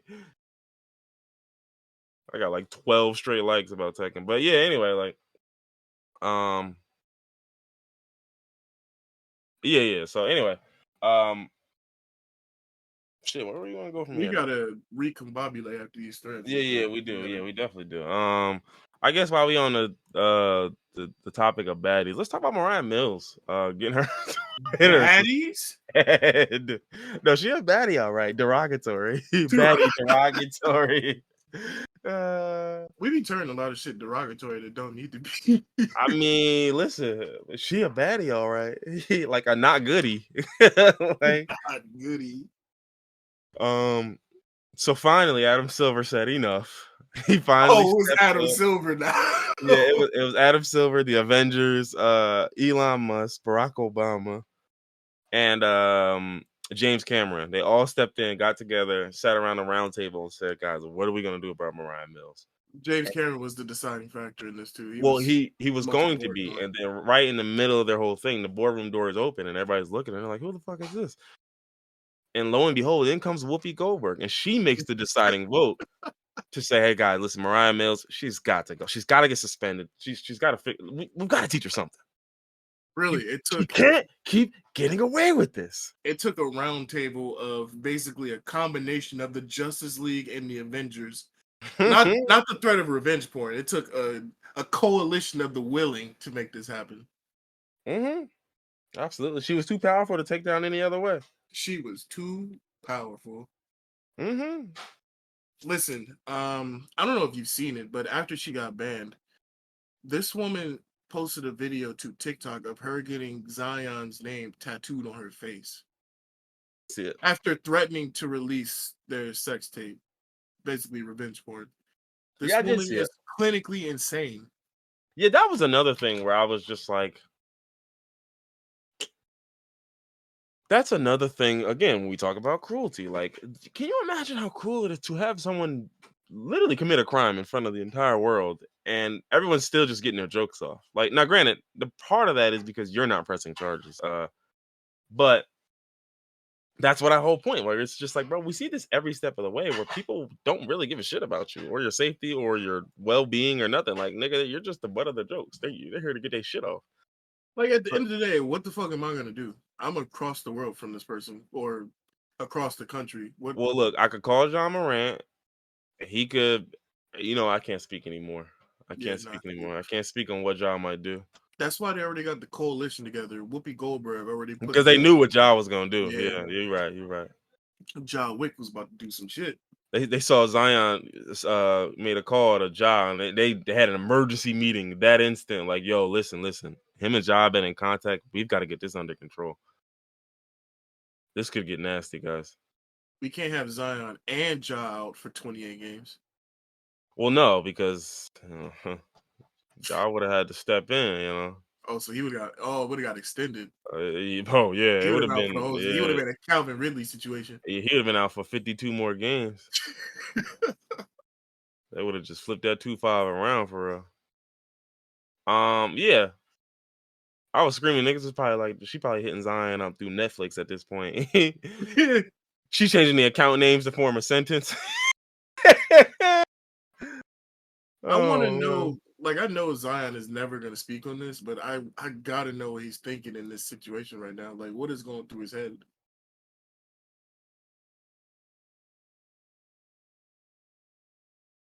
Yeah, hold on. Give me one second. They got him. It was bound to happen eventually. If anything, I thought it was gonna be me first. I'll be Oh talking no, crazy. I was my fault. I was being contacted by the Justice League. They gave me the decision on Mariah Mills. What they decide? I can't speak on it. Why even bring it up then? It's unsettling to talk about it. I'm It's got screaming. you in your mental. Not that it'd be wild. You ever see like the bookmarks on posts where it just be like, yo, some of y'all niggas sick for real. Like I see. I saw a reply to one thing. I'm not gonna even say what it was, but somebody said, "I can hear you niggas bookmarking this right now." there was one where this lady, she got a post and it's, just her looking very breastily. Well, they are looking very breastily. Let me Right, get the pronouns restful. right. It got 4,700 likes and 1,500 bookmarks. I'm like, damn, Damn, that is a ratio if I've ever seen one. Like, a good one at that. but I'm not gonna hold you. Like, y'all bookmarking Huh. ordinary people's selfies is kind of nuts. Like, I'm sorry, that is nuts. Like, that's very nuts. Yeah, what you coming back to this for? Like, I understand if you bookmarking, like, the post that was meant for that. I get that because people will give you those posts, but A selfie? That's deranged behavior. I'm not gonna hold you. like, and don't get me wrong, because I understand. Listen, if I like somebody, nah, selfie will do it for real. But y'all don't know these people. That was one thing I was telling somebody, and they didn't understand that. And I was like, dog, I'm not gonna hold you. If you really like somebody, dog, the most innocuous and innocent shit would be like, ooh, oh my god, I gotta chill. Yes, you do got to show. You'd be This like, is a bro, family program. what's your girl do? She just sent me a picture fresh out the shower. Oh my god, nigga about to lose his mind. And you're like, is she like naked? Like, nah, she fully dressed. Okay. So like a picture of your girl in clothes, and nigga just. Yes, nigga. Oh my god, I Hold on, got I'm gonna chill. need a minute. Yeah, I hold just on. gotta chill, yo. Yo, can y'all leave the room for a second? Cause I'm Y'all just leave a room for a second. It's crazy. What you gonna do when we leave, yo? I just need time, bro. I just like I'm not please. I just I need this, bro. Bro, I need this. Like, but yeah, like nah, like shoot, when you really jacking somebody, like it don't take much. But that's the part that be blowing my like that's how I know y'all niggas is addicts. Cause like y'all just be This is seeing just girls random selfies of people. Yeah, random women and y'all that should be doing it for y'all. Y'all are sick niggas. sex One nigga pest behavior. Another thing I don't like seeing is because I just seen it just now is people will post their baby pictures up here and they get bookmarked. I don't like that. No, I don't I like definitely that at don't all. like that. I don't What's like going that on at with that? all. I don't like that at all. I don't like that at all. That's not something that I like. If it's a family friend, why wouldn't you just save the picture to your Nah, phone? I, Why are I you don't. bookmarking it? But this is another one. Yo, I saw a thread, right? And this is like so okay, so you know how these Twitter threads, right? Have popped up and it's like, oh, a picture of you from the side. Oh, a picture of your feet, a picture of your hands, a picture of your arms. And it's like, bro, do y'all not think this is just the AI bots like sourcing free labor from y'all niggas? Like what do y'all what do y'all really think the purpose of some of these posts genuinely are? Like, and of course niggas fall for the bait every time because they want to get their likes and their engagement. But Yeah, it it's like, reminds me a few years ago when they had the age yourself up thing.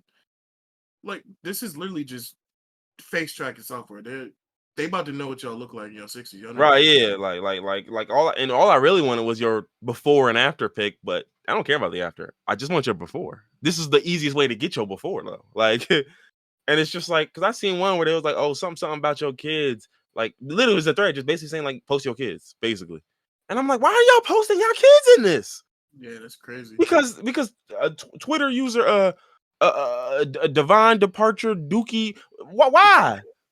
Why my name got to be in it? What the fuck did I do? I was trying to think of a silly name. Let's just what the Twitter user titty technician asked you to post this, and y'all about Hey, to do it? first Why? off, if a nigga name got titty in it, why are you asking for shit about kids?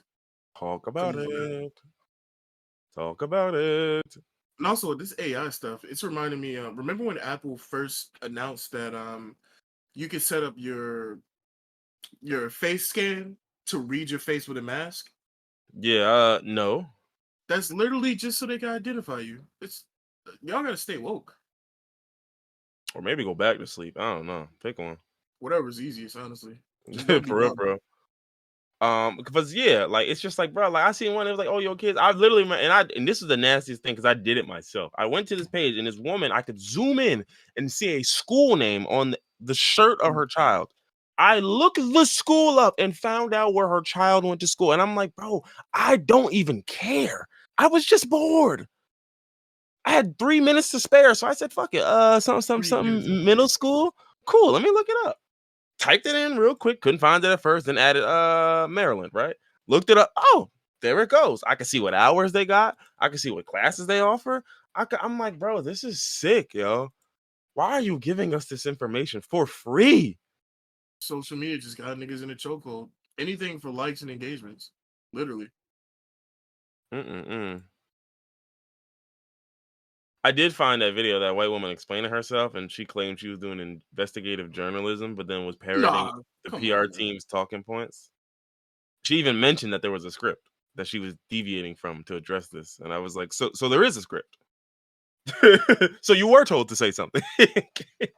Like, baby, don't worry about it. Forget it.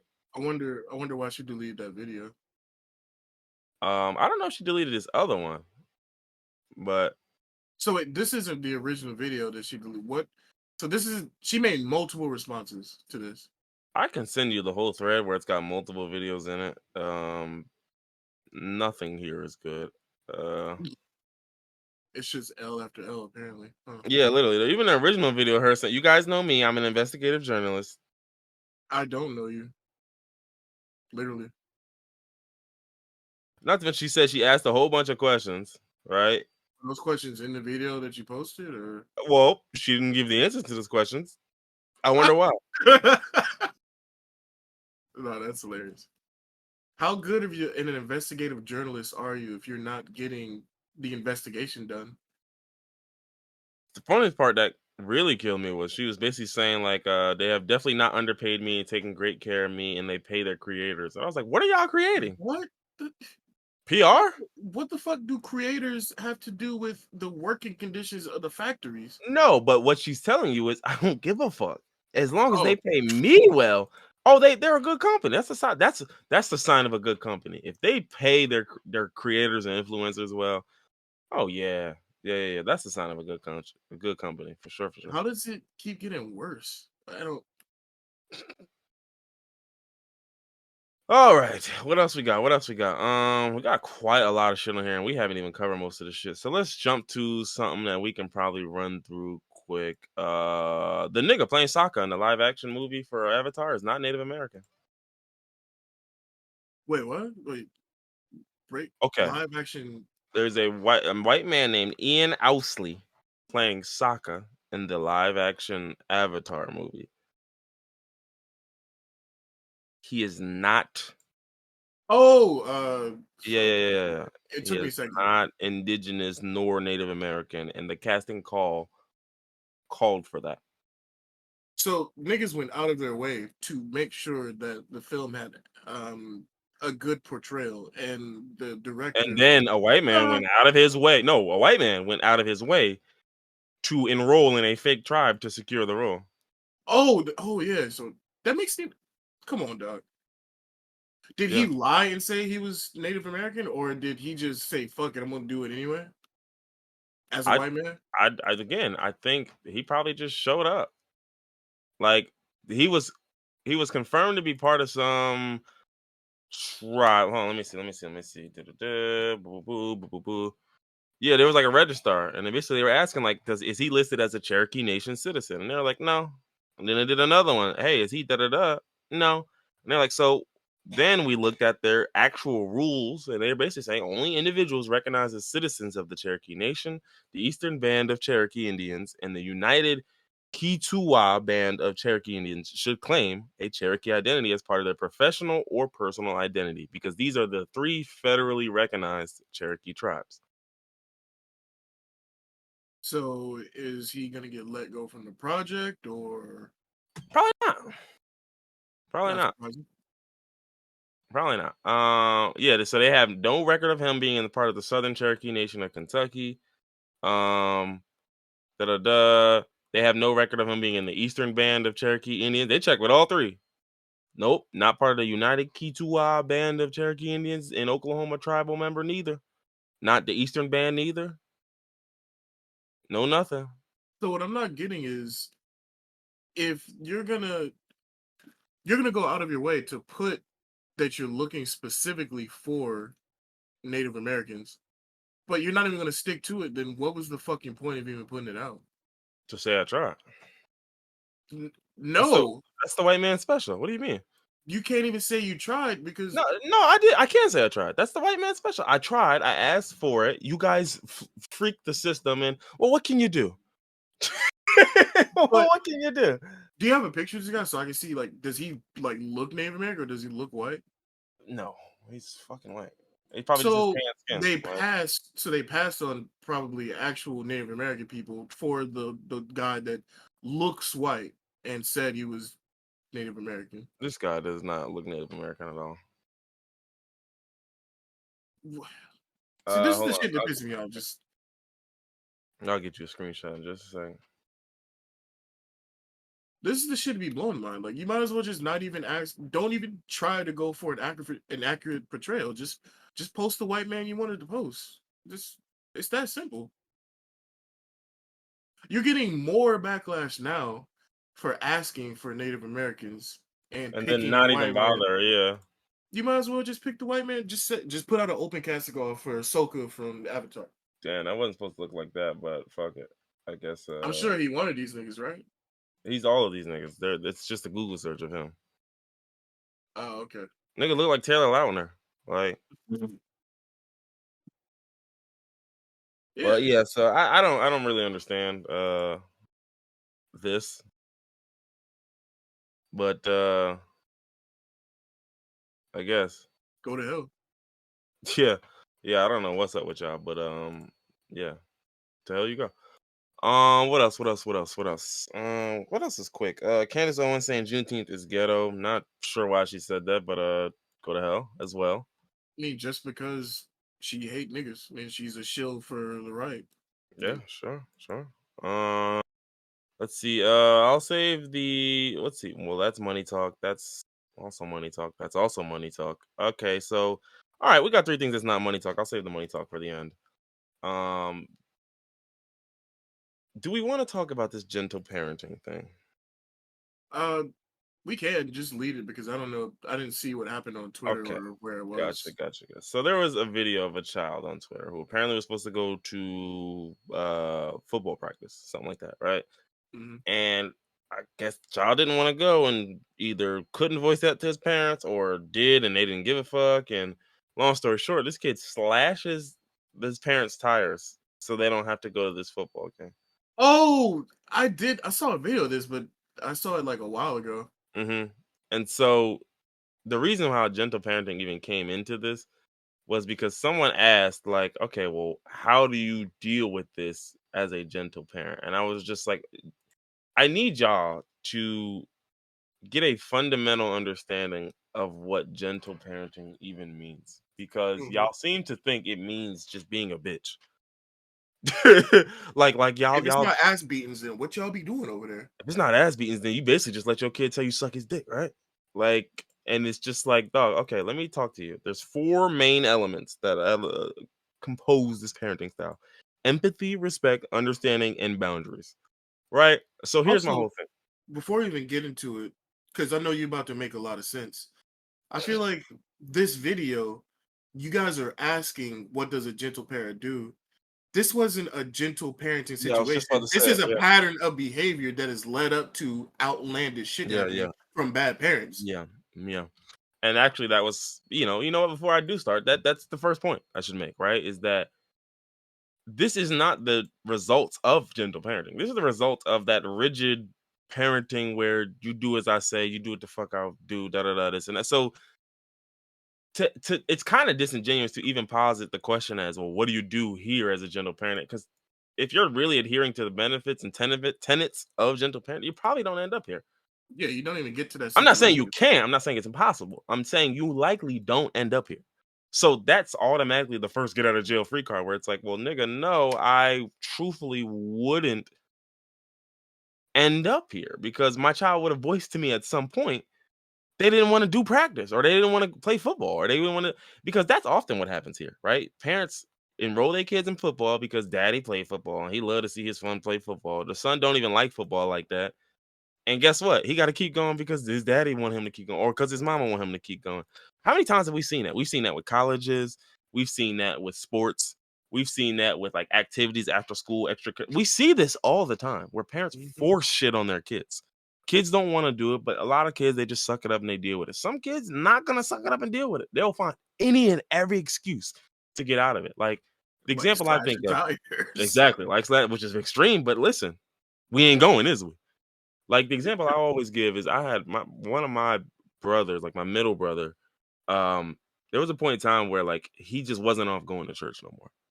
Mhm. So, it came in waves, right? So, it's like the first thing he did was, like, he would try to make things, like, hard in the morning. So, say Sunday morning, right? He would wake up late, get dressed mad slow. You know what I'm saying? Just trying to slow every thing down. So by the time everyone else is ready to leave, he's 20 minutes behind and niggas not He's trying to not wait, getting so they behind. leave without him. Right, Yeah, yeah. So then it smart got to the man, point to smart where my man. mama started waking up and getting niggas ready 20 minutes early to account for that.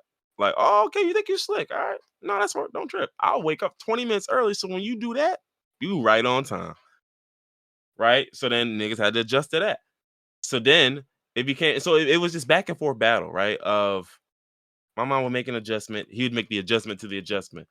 My mom makes the adjustment. He makes it to the point to where then he'd eventually get to the church and then just go straight to sleep, right? These niggas playing chess against each Yeah, other. literally, It's right? light versus To the hell. point to where he gets to the church and just ends up, all right, I'm just gonna go to sleep, right? And then sometimes, well, I'll get to church. Well, you know what? I don't want to be in the choir no more. I'm not participating in no activities and extracurriculars and this and that. So it kind of became a point to where it was damn near it became like this hassle. So to the point to where my mom sat with my pastor was like, my nigga, like if he don't want to come that bad, don't force him. Yeah, literally. Like, Don't, if honestly, if he don't want to come to bed, you just have to understand and respect that he don't want to be here for real. Like, I understand that in your head, it's like, well, he need to be here. He need to. Yeah, I get it, but bro, he's fighting tooth and nail to get out of this shit. Like at a certain point, you just have to accept that he don't want to be here and stop bringing him here. And so that's what ended up happening. And so my whole thing is with these really rigid systems of parenting that y'all adhere to, that would have never happened. Y'all would have just tried to whoop this kid's ass. And you mhm. know why that wouldn't have worked? Because eventually that motherfucker would have stabbed your tires out. Like, and that's what I mean. That's why I say that this situation probably don't happen with gentle parenting or even empathetic parenting because it's like at a certain point, it's just like, all right, yeah, you come to this place, it's mad rigid. It's got all these rules, all these people. You got to do this, you got to do that. We here for like 4 hours, then we go to our grandma's house and we there for 2 hours here. It's a whole day thing. Like you dealing with this from 9 a.m. on a Sunday to like 2 or 3 p.m. Like it's damn near a school day. I Yeah, get no, it. that shit used to cook me when I used to. That's Yeah, why I get I it. used to hate going to church with my grandma because she was one of them. It's all day, literally. Yeah, That's it's why a I school told my day. mom like I can't keep doing this. I'm losing my whole day, and she was like, "All right." So we stopped going to church with my grandma, and then we went to church separately. Um, I'm not a morning person, so I told her like waking up early for 8 a.m. service or 9 a.m. service. This shit is killing me. So we found a service where we could get there by Yeah, like 11 a.m. We 11. were Yeah, out by 2 p.m. and then we was on with the rest of our day. Didn't yeah. have to wake up early, didn't have to stay there all day. But you We made see, compromises. this is what you would consider. And see, that's what the funniest part is when people think gentle parenting, they think bitch ass parents. That's part of gentle parenting. I just told you empathy, respect, understanding, boundaries, right? She gave you respect and empathy and understanding because, oh, damn, okay, you don't really want to get up in that more. Because she could have easily told you, nigga, I don't give a fuck. The quicker you get up, the sooner you get this over with. Right? Like, how many parents would have told you that? Most of them, Yeah, right? Like, exactly. so that's what I mean when I tell people like gentle parenting is not what y'all think it is. Y'all think it's all this Gentle hippie. parents is just Yeah, you think it's treating all kids like like people and people. not like Yeah, your like a kids. people. Like, yeah, like and that's the whole part where it just kills me, where it's just like, dog, I'm not telling you that this is the end all be all and this is the only thing that'll work, but I'm just telling y'all that that shit y'all doing is not working. It's leading your kids to stab your tires out because they don't want to go to practice. So I'm sorry, once you get there, you've already gone too far because it's like a child doing that feels like they can't say nothing to you, or maybe they already said something to you and you dismissed them. Like, think about it. You don't, as a kid, I would have never thought to go that far. Never. I mean, mind you, I think the most extreme things I did as a kid were a lot of different situations where, as a kid, you're like, my boundaries are being basically just stepped on. Like, my boundaries don't matter. So, of course, I'm lashing out because I hear all day, I hear about how when y'all need time, I got to give it to y'all. When y'all dealing with something, I got to give it to y'all. When your parents going through something, it's not right now. When your parent, like, but I don't get that same benefit. I don't get a not right now, right? I don't get a, Mhm. hey, I'm not in the right mood to talk about this. Hey, I don't feel good. Hey, I don't get those, huh? You get to call out of work when you don't feel good, but I just got to eat it, huh? Like, Just gotta go to school. yeah, like, and not even just school, any of my obligations. Because think about it. If you didn't feel well, right? Let's say on a Friday you didn't feel well and you still work through it. Saturday come, you feel worse. If you had plans that Saturday, chances are you might cancel them, right? But as a kid, you don't have that option. You just got to eat it. So if we was going to grandma's house Saturday, guess what? Now they're just gonna bring my terrible ass there while I feel like shit at grandma's house and ain't nothing to do at granny house. Ain't no other kids at granny. Like this is what I mean, where it's just like, dog, like y'all don't understand, like this gentle parenting shit is not that it's really not that difficult. It's not that groundbreaking. It's just you niggas are just used to abusing your kids. Truthfully. My way or the highway. Yeah, y'all are used to just presenting your kid with fucking listen, this is it, or I whoop your ass. Or this is it, or y'all can't get shit from me. Like, oh, okay, you gonna quit football? You just gonna quit, huh? And it's like, bro, why do y'all keep teaching the kids these lessons that quitting is wrong, bro? Do you know how many people need to quit on things? You need to learn when to quit. That is a skill, brother. And it I is a was about to skill that say will save your literally. life. It is a skill that can save your life, your Why career, do your people future. teach kids that it's bad to be a quitter? You niggas quit their jobs at the slightest glimpse of issues. And quite a few times they should. Mm-hmm. Literally. Like that's my whole thing. Like, dog, how many of y'all have work jobs where it's just like And especially as a kid, there's a lot of things you don't need to be doing. Like a kid don't need a job. So it's like if a kid's doing something that makes them feel like shit, dog, you're 14. Quit. Like you don't need this. Like you get what I'm saying? Like they're like, yeah, but then how do you teach them the lesson that baby, you don't have to teach a child anything because life is the best teacher. Life will do it for them. You just have to prepare them for that thing. That doesn't mean you subject them to it though. Like it doesn't mean well, life's not gonna let them quit. So I'm gonna force my kid at 12 to do things that they hate because that's what life is gonna do, and I gotta prepare them. Bro, you can tell them about that. And when they experience it, they'll come talk to you like, dear pop, they did exactly that shit. Yeah, I told you, right? That shit nasty, right? Like, yeah, yeah. But like, why would like niggas be eager to be their kids' first bully, their first villain in their kids' lives? Badly. And it's just like, bro, I don't know. But y'all niggas is crazy with that shit. Like, it's not that difficult. Like, especially And because what I ass don't whoopings and all understand, that. Like, because I got my ass whooped as a kid multiple times. It never stopped nothing, dog. I yeah, swear to you, it same. never stopped nothing. I I don't even understand why this is even an argument because I feel like the last generation of parents that just refused to listen to anything and wanted to just whoop ass was our parents' generation. So why are niggas that are our age or maybe a little bit older having kids and fighting tooth and nail for the ability to beat their kids' ass like they got their ass beat? And that also be the other thing. Too many people doing that. Oh man, like, oh, I had to go through it. And it's like, bro, why are you bragging? Break the cycle, Uchiha. Not break the cycle, Chia. I'm screaming. But no, yeah, it just killed me, yo. Like, I'm just like, dog, like you niggas are eager to subject your kids to the bullshit that you fought tooth and nail to get away from. Some of y'all niggas have terrible relationships with y'all parents because of that shit. And yet now that you a parent, you just in your head is this brings me closer to them. No, it don't. No, it don't. It just brings them closer to whatever idealized version of your parent that is in your head that never actually existed. I feel like I was fortunate enough to I had a good mother. I definitely got beat, but I didn't get like some niggas be getting abused. And also, I didn't get beat often. I think I can count on one hand the amount of times that I got a whooping. Um, and they were usually for I wasn't even a bad kid. It was usually just for like bad grades or like just stupid shit that I shouldn't have did. By the time I hit eighth grade, I never got touched. I never got another whooping from like eighth grade until I was an adult. Huh, okay. Well, I surely can't relate, but yeah, that sounds dope.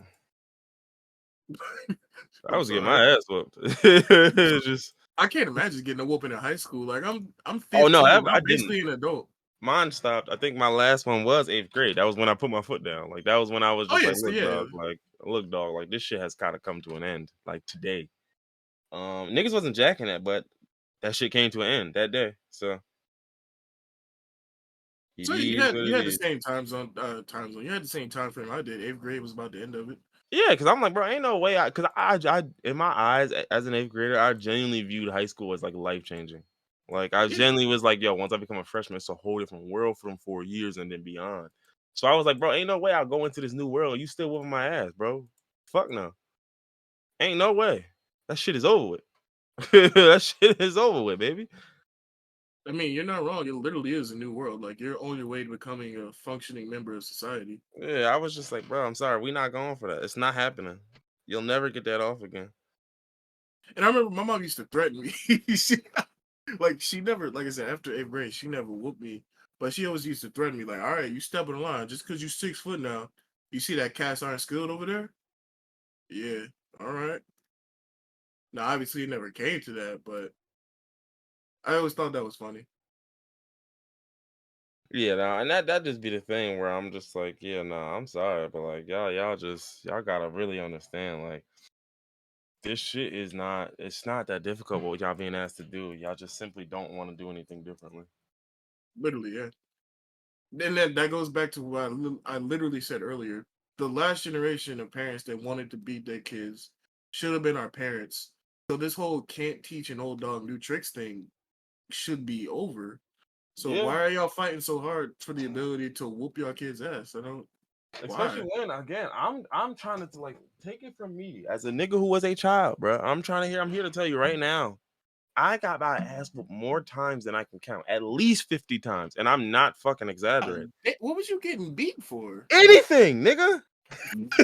Like anything. But what I'm saying is, as a nigga who's got my ass whooped 50 times, the worst punishments I ever got, bro, was them fucking isolation punishments. Like Oh, yeah, yeah, yeah. you can't hang with your friends for a week. You got to come straight home and you can't play video games. That shit No used to game, no kill me. TV. Yeah, I would rather get my ass beat. Nigga, Just let me that get the used to beating. kill. Yeah, the beat be over in like 3 minutes, bro. I'm signing up for that. The You worst was when I would get beat and then still get on punishment afterwards. Like, okay, so you beat me and then you take my PS2 away too.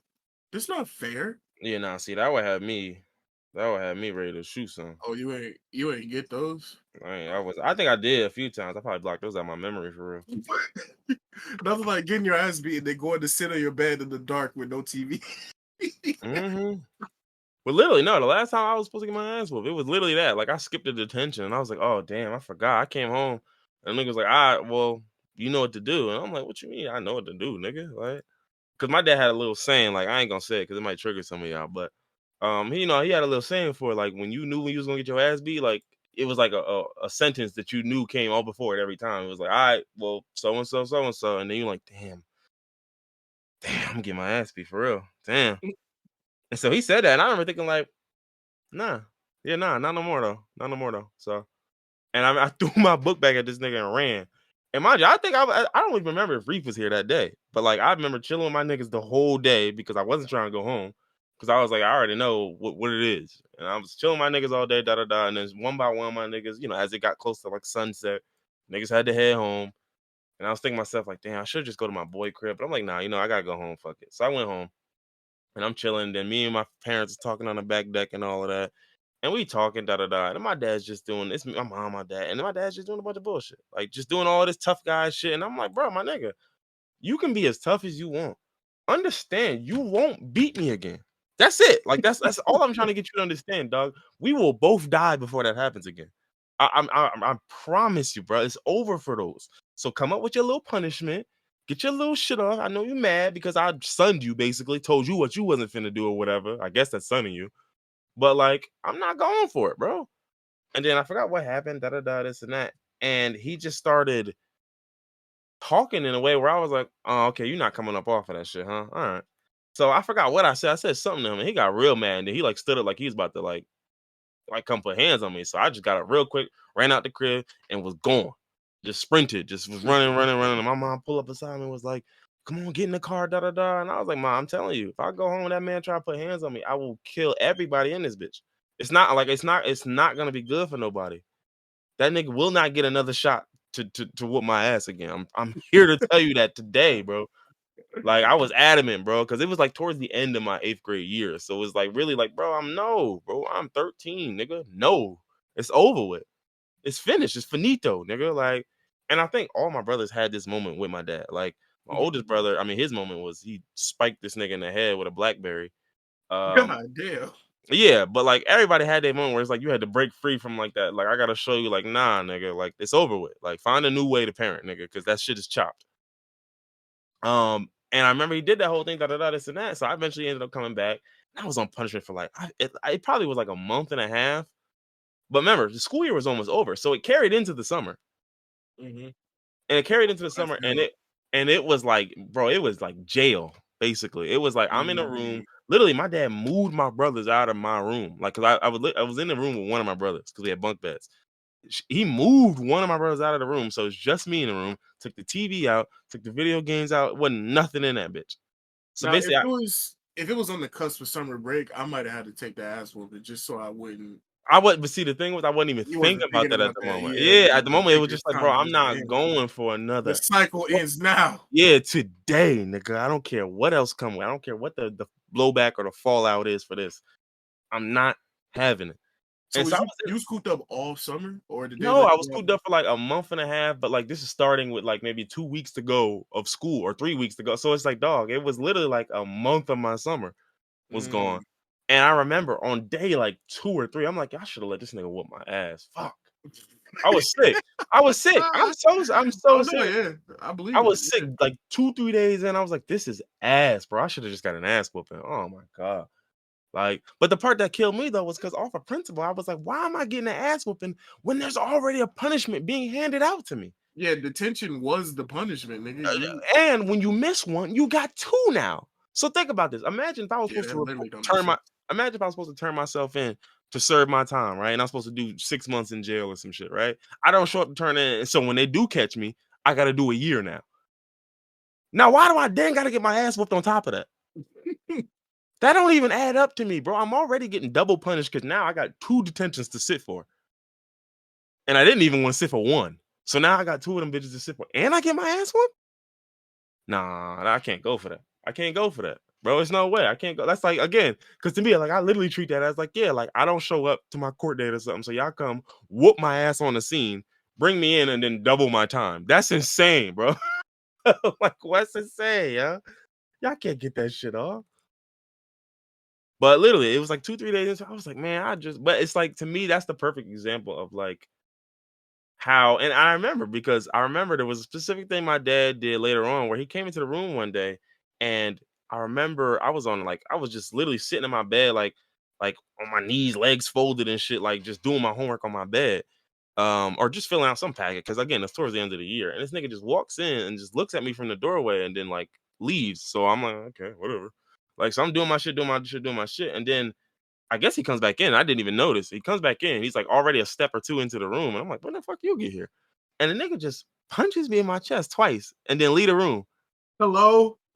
But what I was, my whole point being is like, he probably did that because he felt like he didn't have no power in this situation, right? Where like he was supposed to put down a certain punishment. I threw the book bag at him, ran, came back, talked back to him, ran, came back again, and then he had to decide on another punishment that him and his wife had to figure out. So in his head, he's looking like, nah, I'm supposed to be the nigga who da da da. And So so how all of that long ego bullshit. after you were on punishment did this happen? This was probably like again right after I had that realization. Like this is probably like day 3, day 4, maybe that And the happened. nigga agreed on the punishment. Like, nah, I can't let it slide like Yeah, that. He still bro. got to get But one. when I tell you in that moment, that was the moment where I was like, and that's what I mean when I say like this like the gentle parenting takes you out of positions that endanger yourself as a parent because it's like, bro, you don't understand the feelings that go through your child mind. And don't get me wrong, like plenty of kids have thought of just 6-year-old mommy won't give me something, so fuck her. But like, what happens when you are of an age to where that's tangible? Hmm. And it's not just mommy won't give me something; it's daddy came in and punched me in my chest after punishing me. What? Now I want you dead. Yeah, now I want you to yeah, now, yeah, sorry, and I literally remember, like, I remember vividly thinking about, like, the only reason that kept me and I was like, "Bro, I would've boomed you if I knew you wasn't sleeping next to my mom, because now she gonna have to wake up next to that. That's the only thing that kept you here, nigga, like, because I wanted you bad, like, I wanted them bad, like, I was planning, plotting it, like, "Alright, should I do a downward thrust, or should I do a swipe? Should I just go for a swipe, like, one quick one, or should I go for a couple stabs? No, maybe I should Hmm. Should I do front hand stab, forehand, like slice with the like tennis Forehead. racket, This two nigga talking hands about slice? tennis. Yeah, nigga, I was like, wow, when I tell you I was really in a stew, I was in a lab cooking up new ways to get this nigga done up, like, cause I wanted him bad, like, cause it just blew mine. Like, no way you won. You won. 2 or 3 days in, I realized I picked the wrong punishment. You won for real. Like, I was sick because I'm like, damn, this nigga really got me. I should have took the ass whooping. And I didn't, and I know that wasn't his plan, but at the time, that's what it felt like. At the time, it felt like I just got like tricked. Like, you know what I mean? Like it was like, damn, maybe I should have just took the ass whooping. Fuck, they tricked me into taking this. And then so it's like, don't ever make me feel like I got tricked. And then you doing this on top of that, where it's like, well, hold on, you can't trick me and then be mad at me and do shit like that when you won. Shit, they didn't trick you. you I tricked myself, yeah. you tricked Yeah. yourself. And he mad because he didn't get to beat you like he wanted Exactly. Like that's to. like you see what I'm saying? Like, bro, niggas is insane. Like, but this was exactly what I be talking about. Like, y'all think the only 2 things in the world are that and being a bitch ass parent. And it's insane to me. Like that it's 2 binaries. It's either you are a nigga who can whoop your kid's ass for nothing, or you a bitch ass nigga who gonna let your kids tell you what to do. Shut the fuck up, mom. I'm not doing it. Well, listen, okay, Timmy, I respect your boundaries. And I like, bro, stop it, yo. Be fucking for real, bro. Them kids on Dr. Pills, Dr. Phil are not Dr. Pills. Them kids on Dr. Phil are not getting gentle parented. They're barely getting parented at all. Yeah, that's what I'm saying. That's They actually the problem. literally they're doormats. They're not Yeah. parents. Yeah, they're not parenting at all. That's the fucking problem. Like, it's not because they're gentle and being empathetic and because you can respect boundaries, but that goes both ways. So I don't care how much I respect my child boundary. My child don't ever get to talk to me. No, that's not part of it. That's not part of it. That is not part of the whole shit. Um, but let's go. Let's go. Speaking of, well, not speaking of nothing. Let me just transition straight into the Gunna album. And I guess by proxy the Thug album as well. I Um, haven't heard as much of Thug's album yet. I started listening to it, but I got busy and I had to like actually focus on work. What do you think about Thug's album?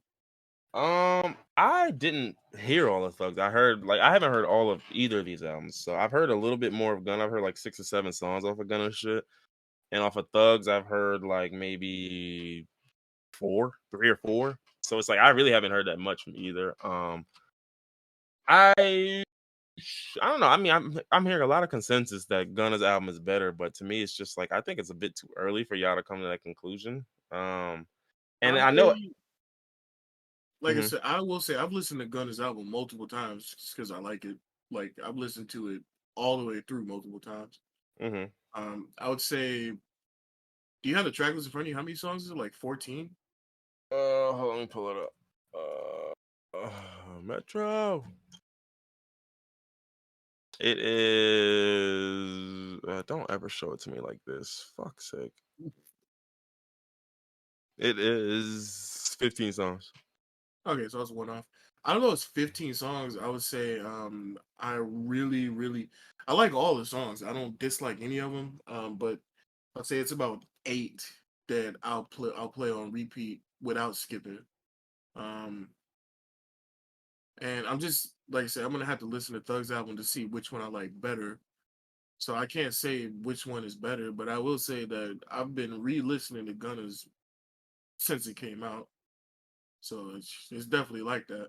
One thing I will say, and I think it's probably going to be my critique. I mean, I know what I will say is Gunna albums typically have to grow on me. Hmm. That DS Forever and even like the Wanna shit. Like both of those albums had to grow on me. Yeah, Wanna definitely had to grow on me. That There were a wasn't like lot of songs automatic. on there that I like, but it had to grow on me because it's just like and that's what I realized. Like there's this sleepy Gunna is what I call it that I don't like. I never want to hear it. In fact, like, and I feel like this album sounds like a lot of that. Um, It so like I know what you mean by Sleepy Gunna. It's like it sounds like Sleepy Gunna, but he going hard. yeah, no, that's what I'm saying. I'm sure he's probably getting his shit off. It's just it strikes my ears a certain way where I'm like, do I give a shit? Do I Some of care? his hardest songs are what you would call Sleepy Gunna. Like Yeah, Bread and Butter is like the definition of Sleepy Gunna, but yeah, that and shit is hard as fuck. I'm not a huge fan of Bread and Butter. The song, like that's what I Interesting. mean. That's Like, I think that's one of my favorite songs.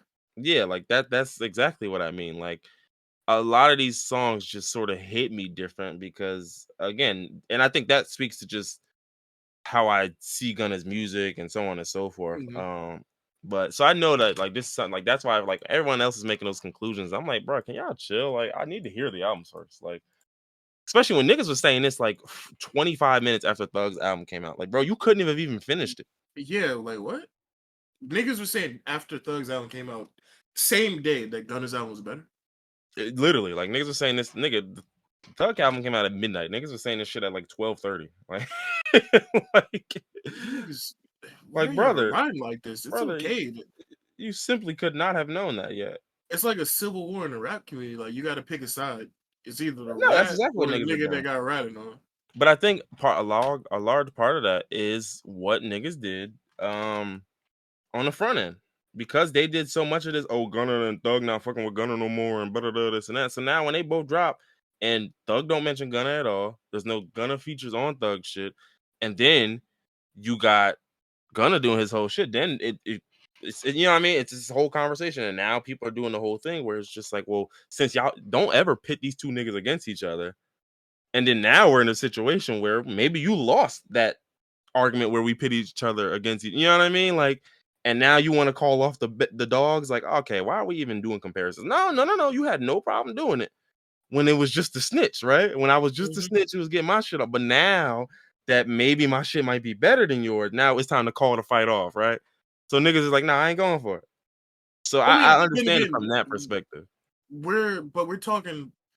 This isn't Thug that was saying all this. This is niggas on Twitter. Right. And that's what I was getting at as well. But I think that's part of the reason why they're pushing it anyway, because they're looking at like, I understand it wasn't Thug who said it, but the fans said it. And because of the fans are saying it, well, that's who I'm talking to. I'm on their head top. Like, and I was like, I mean, yeah, I guess I get Like, it. I never got this sort of blind devotion to niggas. Like, if I like some shit, then I'm gonna listen to it. If I don't like some shit, I'm not gonna listen to it. I never put stock into which rapper is better than which, or like prime example is I'm a Weekend fan. I love the Weekend, but I don't give a fuck about this idol shit that's on HBO. I'm not a super fan that's just gonna watch some shit just because an artist that I like put it out. So I've never Yeah. understood the thought process of, well, you niggas shitting on Gunna, so I gotta go above and beyond to prove that this album is like that. Like, just listen to the shit. What does it matter what other niggas think? I don't get y'all. Yeah, I don't either, buddy. But yeah, that just ends up being the thing where I think a lot of niggas, I don't know, like you said, a lot of niggas pick sides on this shit, and a lot of niggas make this very mixy when it don't have to be. Yeah, just listen to the Um, niggas. yeah, and that's kind of what it was. Like I never gave a shit. Like I'm like, bro, I don't care about none of they beef. I wouldn't care if Thugger came out specifically and said, yeah, nah, they gonna nigga gonna rap. Nigga, I don't give a fuck. Exactly. I'm I still don't gonna listen to care. the nigga if I I don't want to. care. Like my whole thing is like I do think that all of that snitch shit does affect, and again, and I also think that from what I heard on Gunna's album, he responded accordingly. Like in the sense Mhm. that you can't speak and rap on some of the exact same things you were speaking and rapping on previously. Because brother, we don't want to hear that from you. I don't want to hear that from the guy who just took an Alfred plea. Right? So, and again, Gunna responded to that. Like Gunna responded one directly to it, but then you can tell, like, because even in the subject matter, it wasn't the same typical Gunna shit. Like, it was a lot more of the focusing on myself and introspective and introspection, which is why I think he went the sleepier route. Because I mean, Mhm. no, like, how are you gonna do Rockstar Bikers and Chains, but like on some introspective shit? Like, it don't even make sense. Hmm. Like how you gonna do Skybox on some introspective shit? Like it don't make sense. So like I get it. Like you can't do Push and P and then be talking about like fucking yourself. Like like it's not, you wouldn't have that beat and be talking about looking inside and trying to find myself and find my way. Like it just wouldn't add up. Yeah, and then So like you said, he did a lot of introspection. He changed up what he was rapping about because of everything. But he also he also addressed the rat allegations in his songs. And whether you believe him or not, he straight up said that he didn't take a plea, but other niggas did. How you think they got locked up in the first place? Now, if you believe that or not, then that's whatever. I don't really give a shit, but he changed up how he was rapping based off the situation, and he addressed the situation as a whole. That's solid to me. yeah, and don't get me wrong, like my thing is like he can say that he didn't take a plea, but I mean it's literally called an Alfred plea. You took a plea deal. Like again, I Oh, don't when really you want to said argue this. I don't know what an Alfred plea is. When you said that, I didn't know what it meant. I thought you was just talking about a nigga named Alfred. What's an Alfred plea? It's a specific type of plea deal, which was the one that he took. It's a guilty plea in which a defendant maintains their innocence but admits that the prosecution's evidence would likely result in a guilty verdict if brought to trial. Now, this So even he didn't snitch on anybody then. yes, he still snitched, but he this is my thing is like here's the whole thing. Like by legal not legal, but like by the definition of what snitching entails, you aided a federal investigation. That's snitching. Okay. But what you told them was incredibly inconsequential. Like you Yeah. literally told them YSL's a They gang. already had a case. Yeah, Exactly. literally like YSL's a gang? No. You mean the niggas with clan tags are a gang? Like, no way. Like, so that's what I mean. Like, where it's like, yeah, you snitched, but it didn't matter. Like, but of course, that's not how snitching works to these people. So it's like they're not gonna. Who gives a shit? They don't care if like, oh, But well, you snitched, but it didn't help the case for real. Like, nigga, I don't. But that's my But whole you thing would where think niggas that are living this so-called street life, the street code, they know exactly what the fuck is going on and what would constitute snitching. And if he didn't directly say he didn't point the no, finger and say this nigga did it, put him that's in jail. yeah, no, this is snitching. I'm sorry. I understand we don't want it. Like Praise my the whole shit thing is that like niggas already know. anything that helps the federale's case is snitching. Anything. How is it helping if it's already You confirmed? Like, confirm you confirmed it. oh, okay, well, yeah, You confirmed that YSL was a criminal organization and a label, which is one of okay, the yeah. things that they are You put seeking it like to that, establish. And again, granted, they didn't need you to but you're confirm it. aiming. It just helps that you confirm it. Yeah. So that's what I mean when I say like it's like Okay, well, dog. yeah. When you put it like Yeah, that, you like there's no way to say that this isn't snitching. But at the end of the day, like it's me dry personally, snitching. basically, like, but me, I didn't even care for real because it's just like, bro, snitch or not, that's y'all shit. I don't give a fuck. Exactly. Your Just nigga, put out good music. I'll listen. brother, he's facing a RICO case for some shit he really wasn't even y'all really think Gunna was about this life? No, no. He So was it's like, bro, already a snitch before this even happened. Didn't they put out a whole Crime Stopper special on him to try and say that he was a oh snitch? yeah, talk about that. Sergio Kitchens, yeah, he was on the Crime Stopper shit. Like, So so this that's my nigga whole has thing. never been about this life. So that's what I'm saying. Like, yeah, that's why I'm just like, bro, like, but the problem is when you talk about YSL slimy gang and snat and we sliming niggas out and da da da. It's like, yeah, no, this is, and that's what I mean. Like, for someone like me, I'm a citizen. There is no, there's no snitching for an ordinary citizen. It's not how it works, right? But it's like when you are choosing to dabble in the illegal for your own benefit as it relates to your career and so on and so forth. And then when shit get a little too tough, you tell on the niggas you were with, or put it this way, you confirm the niggas you with were a criminal organization, and then you get out of there. Sure, maybe you didn't actually benefit the case directly by giving them explicit details, but my nigga, that's snitching. You did That's enough. that's that's always gonna be considered snitching. Like, or even if it's not snitching, it's your turncoat. So I mean, pick your poison. Like pick whichever one. You're either Benedict Arnold or a snitch. Like so it's just but anyway, like I said, I don't give a shit because none of that shit matters to me. I'm here for the music anyway. Like I didn't give a damn. Exactly. But on the topic of niggas doing anything for their careers, let's talk about Kick, man. What's going on with Kick, ya? So you've heard about Kick, the social media platform or whatever this damn thing is. Streaming Not Kick like service. KIK. But the streaming service, The yeah, I'm streaming sorry. Did I service, say yeah. what's social Like media? Twitch, basically. Yeah. Um, but yeah, so there's a streaming service, and so we seen this guy, what is his name? XQC get some big ass deal, a 2-year, $100 million deal. Yeah. Um, and don't get me wrong, like everybody is not everybody, but a bunch of people are getting paid off a Kick. But I think what Mhm. people are failing to realize, is that we've seen this time and time again. Um, They got Amaranth, that other lady who does like OnlyFans, the woman. You know what I'm talking about? Kind of. So yeah, so she left. She joined Kick on a Did it say? Uh, I don't think it says what her number was. Yeah, I don't think it says what her number was. Well, now don't get me wrong. The funniest part was Amazon owns. Is she talking about Twitch? Wait, is Twitch owned by Amazon? Quick question. I don't. It might be. Because think about all the Prime benefits you get for Twitch. 2014. Okay, gotcha. Didn't know that. But so anyway, so Amaranth, this lady, was basically saying that she criticized Twitch, saying that its business model will never be able to achieve profitability under its current plans, right?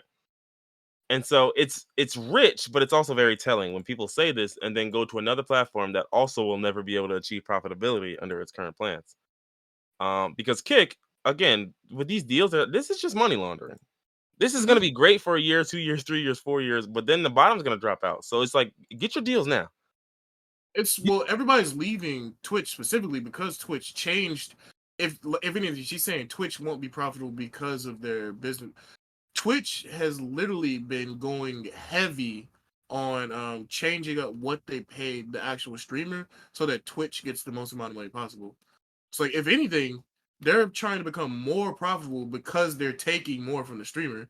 Well, So she was even mentioned, like, this woman again, who was, and the only reason why I quote her is because she was Twitch's biggest female streamer. Like, so I mean, I do think she's that bigger than regardless, Pokimane?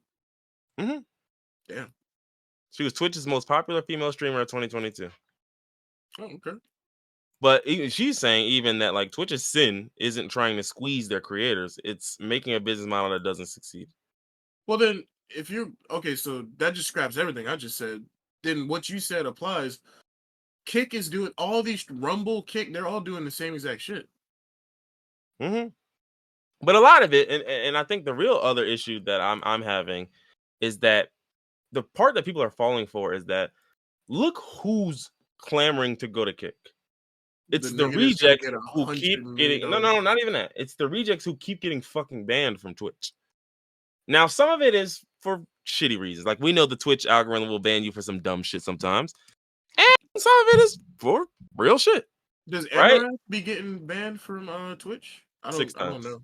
6 times, Yeah. damn. Aiden Ross What? has gotten banned 8 Well, times. no, I know why Aiden Ross there. He's a fucking shithead. He Right, like, deserves to be there. Well, he and don't so deserve anything. He uh, deserves jail. But and so this is what I mean when I say, like, and so here's the problem, right?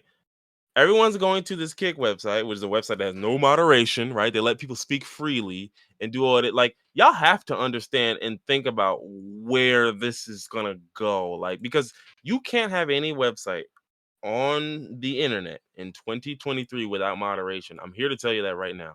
It's not possible. It's not like, it might be possible short term, but for a long term on a streaming service of all things, baby, you are going to need moderation yeah, I wouldn't be surprised because if the NFL right now is still working on a lawsuit for Aiden for showing the Super Bowl oh, on this- Kick. now they probably just threatened him, and that's why his ass was just like, "Oh, okay, I'm fit." But look, even shit like that, people were showing fights on Kick. They were doing And this. they They were show like, porn to children on Kick. yeah, bro. There were people. Well, okay, yeah, that's nuts. But there were people who were literally like showing like pay-per-view boxing matches and UFC fights, and it's like, dog, you want to talk about a business model that is not sustainable? Like, this is what I mean. It's all fun because it's novel, right? It's a place where, wait, I could I'm just, also getting the bag, so yeah, I well, don't really give a shit one what's going and on. two, like, so it's The novel, check it's already no cleared, so if the moderation, site and the goes check down, clears. yeah, exactly.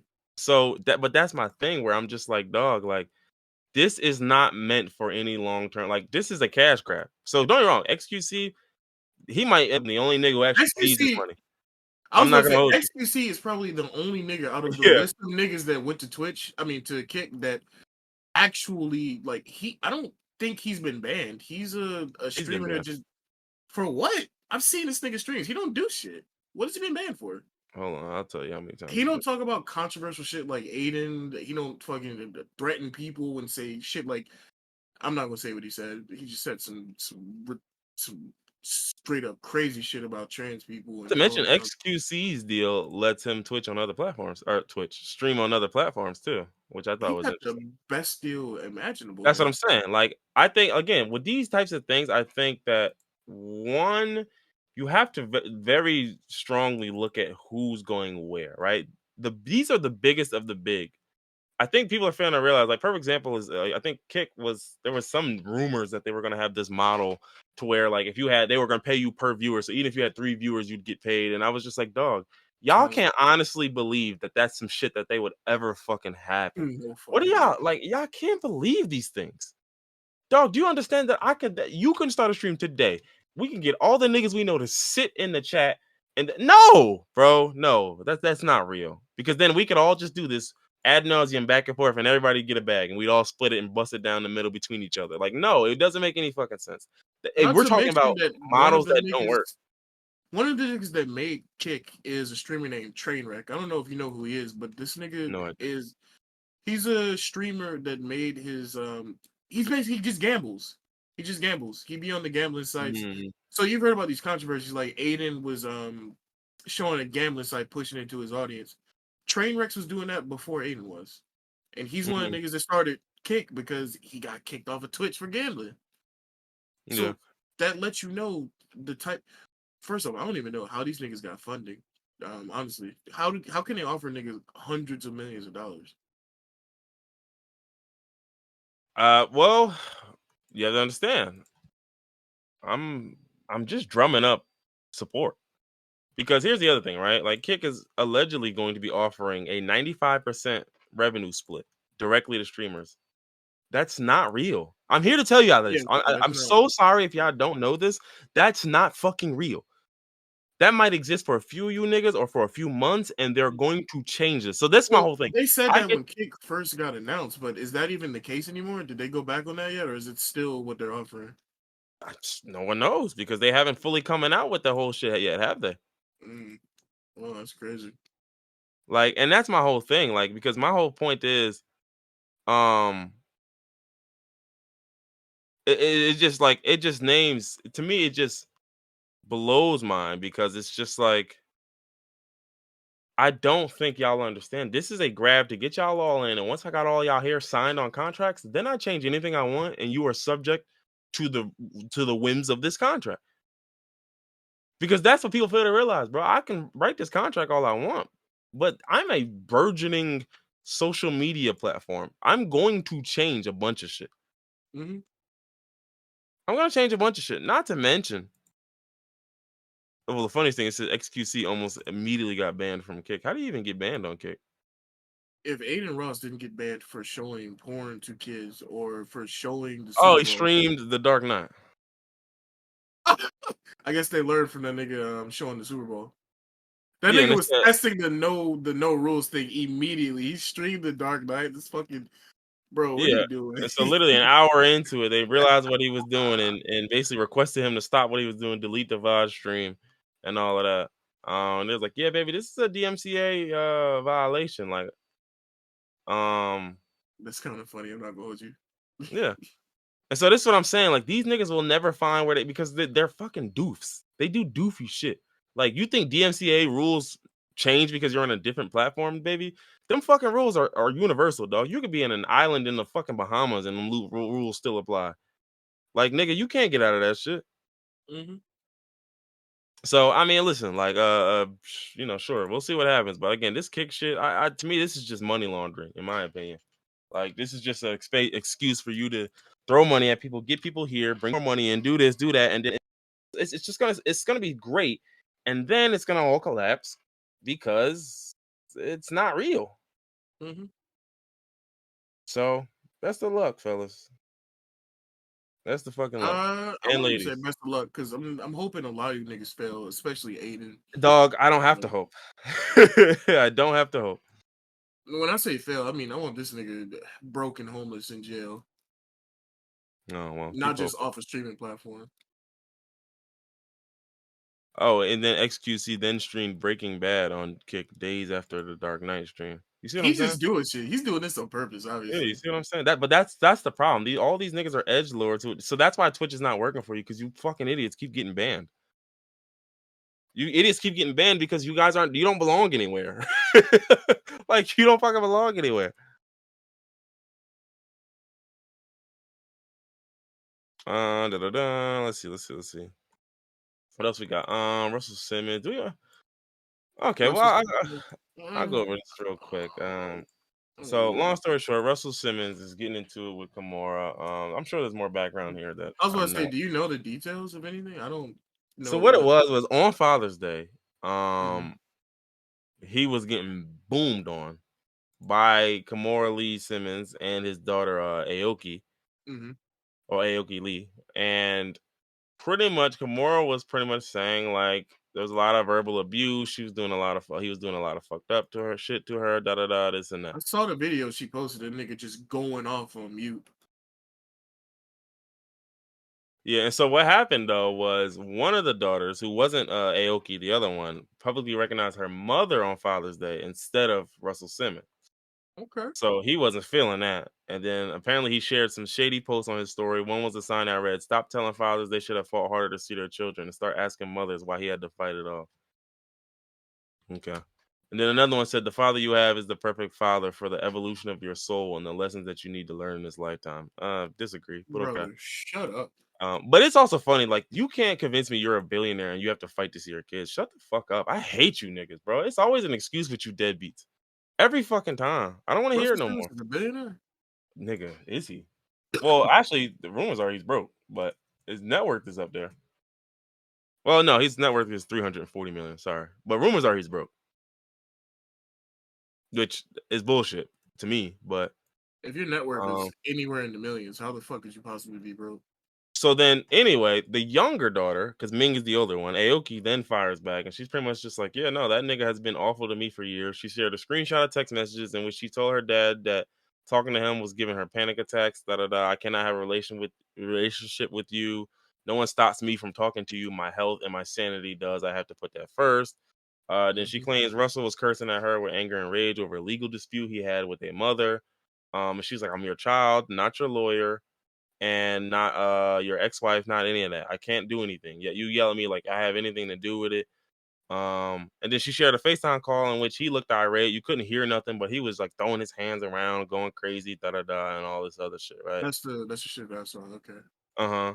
And then she also posted text exchanges in which he claims that Kimura stole his money and then the love of his kids, and he called her a piece of shit multiple times.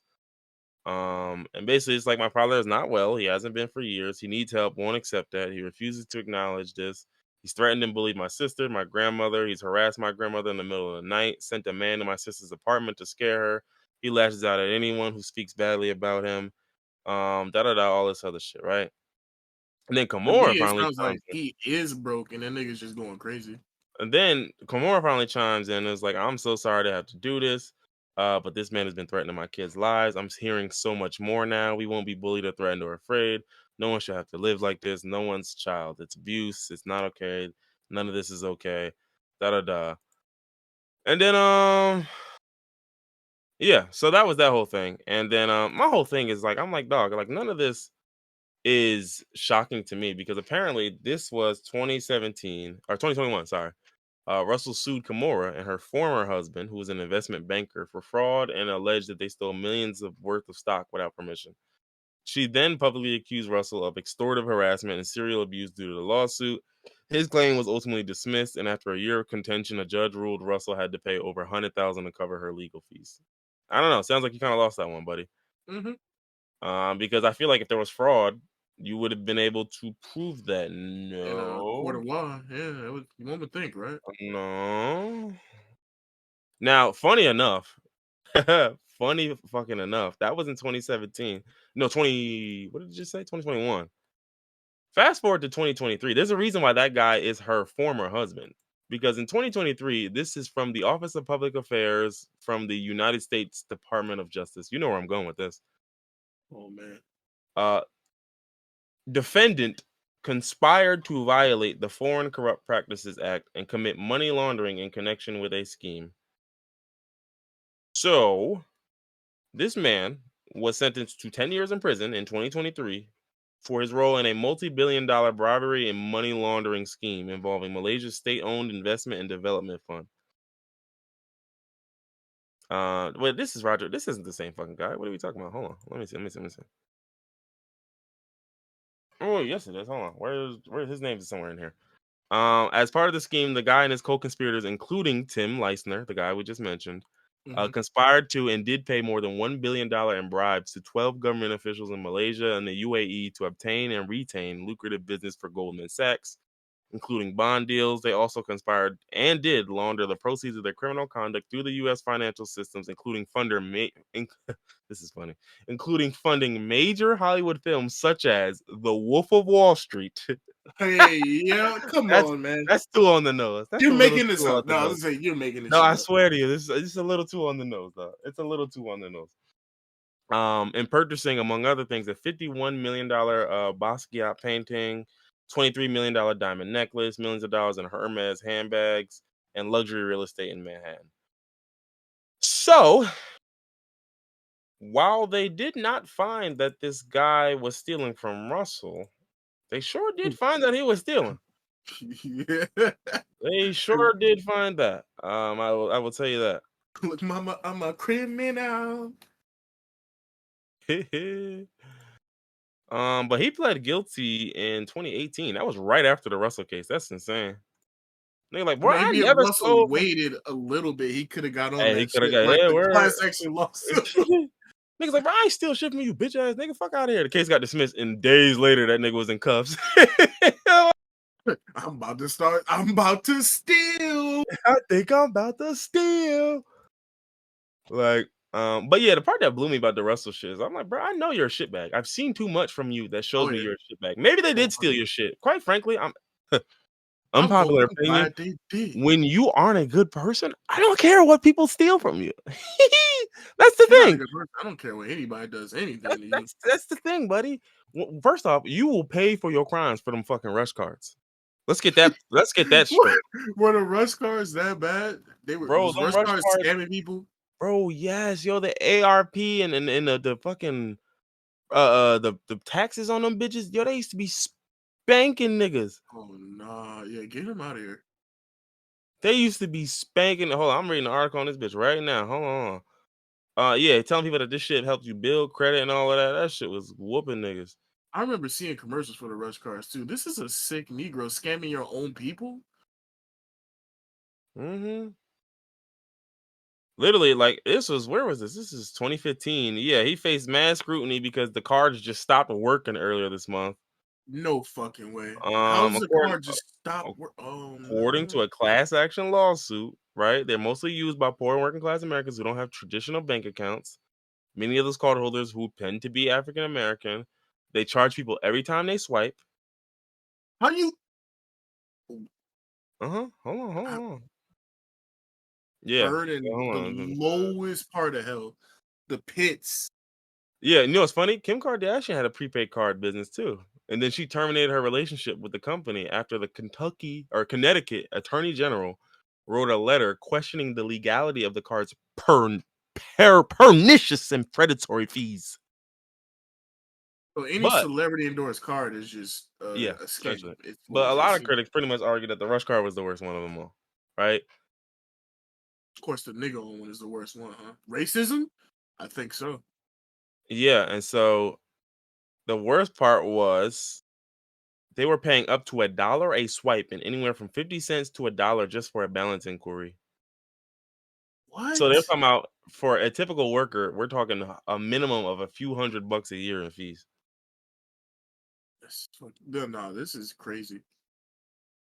Yeah, yeah, yeah. So let's see. Da-da-da. So I'm yeah. hoping worse shit happens to this nigga. So the shit that stopped them was they started after the company switched from one processing provider to another over the Columbus Day weekend. Customers reported their cards were declined. In some cases, money went missing from accounts. So like, yeah, I'm sorry. If people are stealing from you, go fuck yourself. Yeah, this is a scam artist. He deserves it. I don't give a fuck. I don't care. Like, let's see. Rushcar was forced is being fined and forced to pay millions in restitutions to customers affected by an outage. Da, da, That's why this da. nigga's broke. That was 13 million back then, but he sold the company. How long ago did he sell it? He sold it right. Uh, like this is like around the same time this whole ruling was coming down. He sold it for 140 mil. That's it? A banking company for 140 mil? That tells you right there some What's shit the is off. prepaid debit card company? It's not really. Yeah, I get what you're saying though. Think about the Walmart. You know the what they call the green card from Walmart. You think I, that shit will go for 140 million? I thought you were talking about the vanilla visas, like the joints, but like those are also backed by Visa. So No, I'm talking about like an actual the green dot cards. That's an actual banking service that Walmart offers. It's basically the same thing as the Rush card, or like I guess Chime would oh be yeah. another I'll tell you what. You're gonna go crazy when you find out who Russell Simmons sold this to. He sold green it to dot. Green Dot. Yeah, he Oh, literally of sold it to course. Green Dot. Damn. Hmm. So Well, yeah, prayers down. Don't really care. And like this is my whole thing. Like I'm so sorry. I don't want to hear billionaire sob stories about not seeing your kids. I'm so sorry. Like you yeah. can't convince me that you're a billionaire and somehow I'm supposed to believe what misogyny in the court system is stronger than billions. Shut the fuck up. Or not billions. Sorry, you're Again, not. I was just, he's not even a billionaire. Nigga, if I listen, He's if a you're hundred millionaire. if you're over a $250,000, you might as well be a billionaire to me. I don't make no difference for real. Like, oh, you worth what'd you say? 400 million? Yeah, you're a billionaire. I don't care. You're a 0.4 billionaire. There's not a nigga on earth that has over $100 million that doesn't have the ability to see their kids when they want to. Let's just put it like that. And if you don't, it's because you don't know how to play this game right, for real. Hey, Which is the real talk about it. problem, not this whole shit you talking about. But Anyway, I'm sure there's niggas who will give me pushback. I'm here to tell you I don't give a fuck. Um, let's see. I don't really care about the Saudi influence in sports. We'll cover this shit some other time when it comes back up because it will come back up. Listen, we've been covering it for like 3 weeks. It's gonna keep happening. Yeah, that's what I'm saying. Like it'll. It was just like a different wrinkle that I remembered seeing when it came to the Commanders. Like, you remember when someone was trying to buy the Commanders from Dan Snyder? Yeah. There was a black dude, and I forgot his name, but he popped up and he was like, "Oh, hey, I got da da da with mad money behind me." And then when people started looking into his money sources, they were like, who's this? Who are these Saudi niggas and these Chinese niggas and these other who are these niggas?"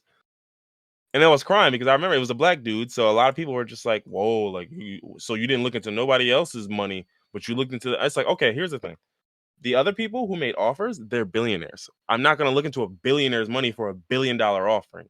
This guy is not a billionaire, so when he tells me he's got $9 billion behind him, I think I ought to look where that fucking money's coming from. No, Sounds fair to me.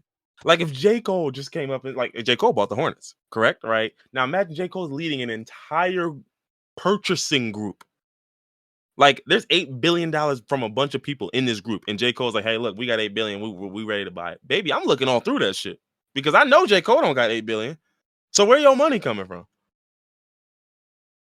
But again, now if it's Jerry Jones, I might think, well, okay, Jerry Jones put up a decent amount of that. You know, I don't know. I might not look that hard. I'll look, but I ain't gonna really be studying your shit because you're already a billionaire. Like, you coming up with billions is not that shocking. But don't let you be a nigga who just worth 50 mil. Where do you get 9 billy from? Nope. Nope. Sorry, pal. I got to look into this. Um. So yeah. Anyway. Well, I guess fuck it. I guess that's covering it. That's good enough. Let's get to the NBA, man. There's a bunch of NBA trades, man. Let's get to the NBA trades because boy, was there some trades, and we had the draft last night. So, we can get a little bit into the draft and then into some of the trades, and we can get it shaking. Let's get it shaking. Let's get shit shaking. Let's get it popping, man. Yeah. Man. So I guess the first thing that's happened, and when I say relatively recently, I mean this month. Frank Vogel got hired as the Suns coach earlier this month. Lou Will retired, da da da, all of that shit. Don't really care. Now, one of the big trades we saw was the three-teamer between the Grizzlies, the Wizards, and the Celtics. So this ended up with the Grizzlies getting Marcus Smart, the Wizards getting Mike Muscala and Danilo Gallinari, which I think this was for mostly expiring contracts, if I'm not mistaken. Like, they were just trying to dump salary, basically. And then the Celtics got Kristaps Porzingis, and it says for draft considerations. I don't know what that actually means. I don't How are know. the Celtics gonna balance Porzingis, Jalen, and Jason Tatum's contracts? I don't know. How much does it say how much Porzingis is getting? His contract's huge. I know it is. That's why I want to yeah. know how these niggas gonna afford all this shit. The thing I know with some of these contracts though is that, like, you have room for two maxes, and then you can go over and go into the luxury taxes for like a third guy. That's usually as best as you can get. Okay. This is the third guy, literally. Yeah, and this is the third guy, yeah. And I need to know what his contract is. I think it's like wow, but it's not insane wow. Like, but again, I could be wrong with that. It's 5 years, 158 million. No, that's pretty wild. Yeah. Yeah, once you're over 31, that's pretty wild. But let's see, the hit this year will be 36 million. Well, actually, no, hold on. He's on the last year of his deal. Yeah, okay. This is the last year of his deal. He'll be a free agent next year. So to me, this kind of seems like the Celtics really just deciding, you know what, this is our window. Well, we got to try to maximize this. One thing I will say though is I do think it would have been better for them to get rid of Jalen Brown. no, no, definitely not. But Malcolm Brogdon, I was gonna say. I think Jalen Brown's got some very obvious issues that he needs to work on, and I don't think he's the answer. But I do think you can win with him. Yeah. And I think also where you're at with the core and all of that, like there's not too many better options out here to improve upon in terms of Jalen Brown. Like it's like, all right, well, if I'm gonna trade Jalen Brown, what am I getting back that's gonna make me feel like Porzingis and Jason Tatum and then this third player or these two players who are role players or something are enough. And I don't know. I don't We I don't don't have know. I answers. don't Sir. I don't see where it's at. But so this is a good trade for Celtics. I do think losing Marcus Smart will hurt. It definitely will hurt. And I think for the Grizzlies, this is a huge pickup. Like I think this knowing that Giles is going to be out for 25 games and getting a point guard who can start and who's a very capable starter, who's also defensive player of the year. And so now you have two former defensive players on the year on the same team. Like that's fucking nuts. Like you have the last two. No. It was a stat. You have the last two. Like you have the defensive player of the year from last year, and then the defensive player of the year from the year before that on the same team. And I think Yeah, that's the no, that's first crazy. time that specific combination has happened. And so I think this is a great look The for the Grizzlies have a Celtics squad. and the Grizzlies. Yeah, this is a great look for both of them. And I think the only person who really didn't get shit out of here was the Wizards. It's a shame though, because the Wizards got themselves into a bad. Nah, yo, they got Jordan Poole, yo. The third Well, stud yeah, brother. When we get into the they did get that right. So that's that one. Okay, so let's start here, right? Oh, I left some people out. I'm so sorry. Why did that thing not mention these people? So the Wizards got the 35th pick in the draft, which is a second rounder, which they used to pick Julian Phillips, whoever that is. They got Tyus Jones, a solid little point guard. Um, Last year he averaged what 10 and 5 on some not so favorable shooting splits. So the Wizards got a little bit back, right? They got him, they got Gallinari and Mike Muscala. Those are contract dudes and just bench filler for real. Let's see. So then there was the trade for why do they list these trades like this? What in the fucking world? Just write it like a normal nigga. Damn. Hold on, give me a second. Okay, so then Bradley Beal gets sent to the Phoenix Suns. Because Bradley Beal had a no trade clause, and I think Bradley Beal did absolutely put the end. Here's the thing. Here's the thing. For years, I ragged on Bradley Beal for signing these monster contracts in the dog shit Washington Wizards organization. I just was like, bro, how do y'all live with yourselves? I'm so sorry. I understand $250 million is $250 million. How do y'all live with yourself knowing you're hooping for nothing? You're just I hooping in mean, the oblivion. do niggas ask Damian Lillard the same question? Do they, nigga? Nigga, do they? Well, I mean, Nigga, they do they? it's They different. didn't get it way more than Bradley He Beal does. used to. Well, he used to. I feel No, like niggas just accepted it now at this point, right? no, nigga. This offseason, they did the same thing they did every offseason Really? with Dame. Absolutely. I saw it. I saw all of it. And Dame was fucking with him too. He was going back to Cali. He was playing songs about Miami. So niggas like, oh, is he trying to go to LA? Is he? Oh no, that's hilarious. Yeah. He was doing a lot of like dipping his toe in that shit. Like, I'm gonna have fun with it. Fuck it. Like, um, I'm but surprised niggas. He's been with them for how long now? He not running from the grind. Y'all just got to accept that by this point, right? I mean, at a certain point, it's just like we want to see you play on a better team, and like we want to see you play when He gonna waste fucking his whole prime on some bums. like, bro. I hate to say, but I'd like to watch you play in April, and unfortunately, I never get that. I never fucking get that with where we're at right now, and I hate that shit. Da-da-da, So let's see. Don't care about that. So yeah. So anyway, Devin Booker and all of them got not Devin Booker. Whatchamacallit got traded, Bradley Beal Hmm. to the Suns. I need to figure out what this trade was for because nobody wants to fucking tell me. Like, damn, is it not final or some shit? Like, let's see. Officially complete. Yes, thank you. Give me the fucking officially completed one. So with the official deal, the Suns and Wizards came to a deal, right? So, it's a three-teamer deal because they had technically moved a draft pick with the Pacers. So the Suns will require Bradley Beal, Jordan Goodwin, and Isaiah Todd, two random people I've never heard of. The Yeah. Wizards will get Chris Paul, Landry Shamet, the draft rights to the number 7 pick, which ended up being Bilal Koulibaly. Okay, Well, isn't this all African as because hell. Chris Paul already got moved, right? Give me a second. This is from today. Okay. The Okay. Wizards acquired Chris Paul. Da-da-da. The trade was officially complete today, right? So the Wizards got Chris Paul. They got the Suns' second round picks for like 8 years. First round pick swaps in 2024, 2026, 2028, and 2030, and cash. The And cash. Pacers got the yeah. That's what I love about the NBA. You can just throw a nigga bread for real. Like Damn. you could just throw a nigga like 3 mil. Like, all right, here you go. Like, and that'll literally be part of the deal. Like niggas will pay for your coach. Like, all right, let me buy your coach off you. You said what, man? Bro? Let me buy your coach off you, bro. What are you talking about, bro? Let me buy your coach off you. Come on, man. Stop playing. Like 7 mil. Come on. How much for your coach? So yeah, so that was this deal. I don't think this deal makes the Suns significantly better. I think Suns are just kind of going all in on like, well, listen, if two niggas wasn't enough, how about three? Like, and it's just like, well, yeah, y'all gonna have to hit on all y'all mid-level exceptions and minimums The problem because with the Suns is just they don't have a bench. It's yeah, just that's what I'm saying. So like, and you have three super max players, so it's like if DeAndre Ayton don't suddenly step up, or if you don't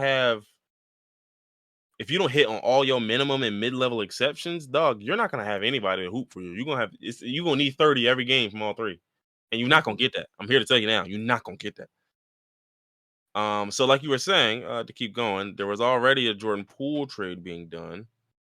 And that trade involved trading Jordan Poole and future draft picks to the Wizards for Chris Paul. Chris Paul went to the Warriors. The Warriors have no plans of waiving Chris Paul, and they're trying to figure out a deal. So apparently he'll be staying. The Wizards will have Jordan Poole, who probably will be cooking over there. the lone splash brother. hmm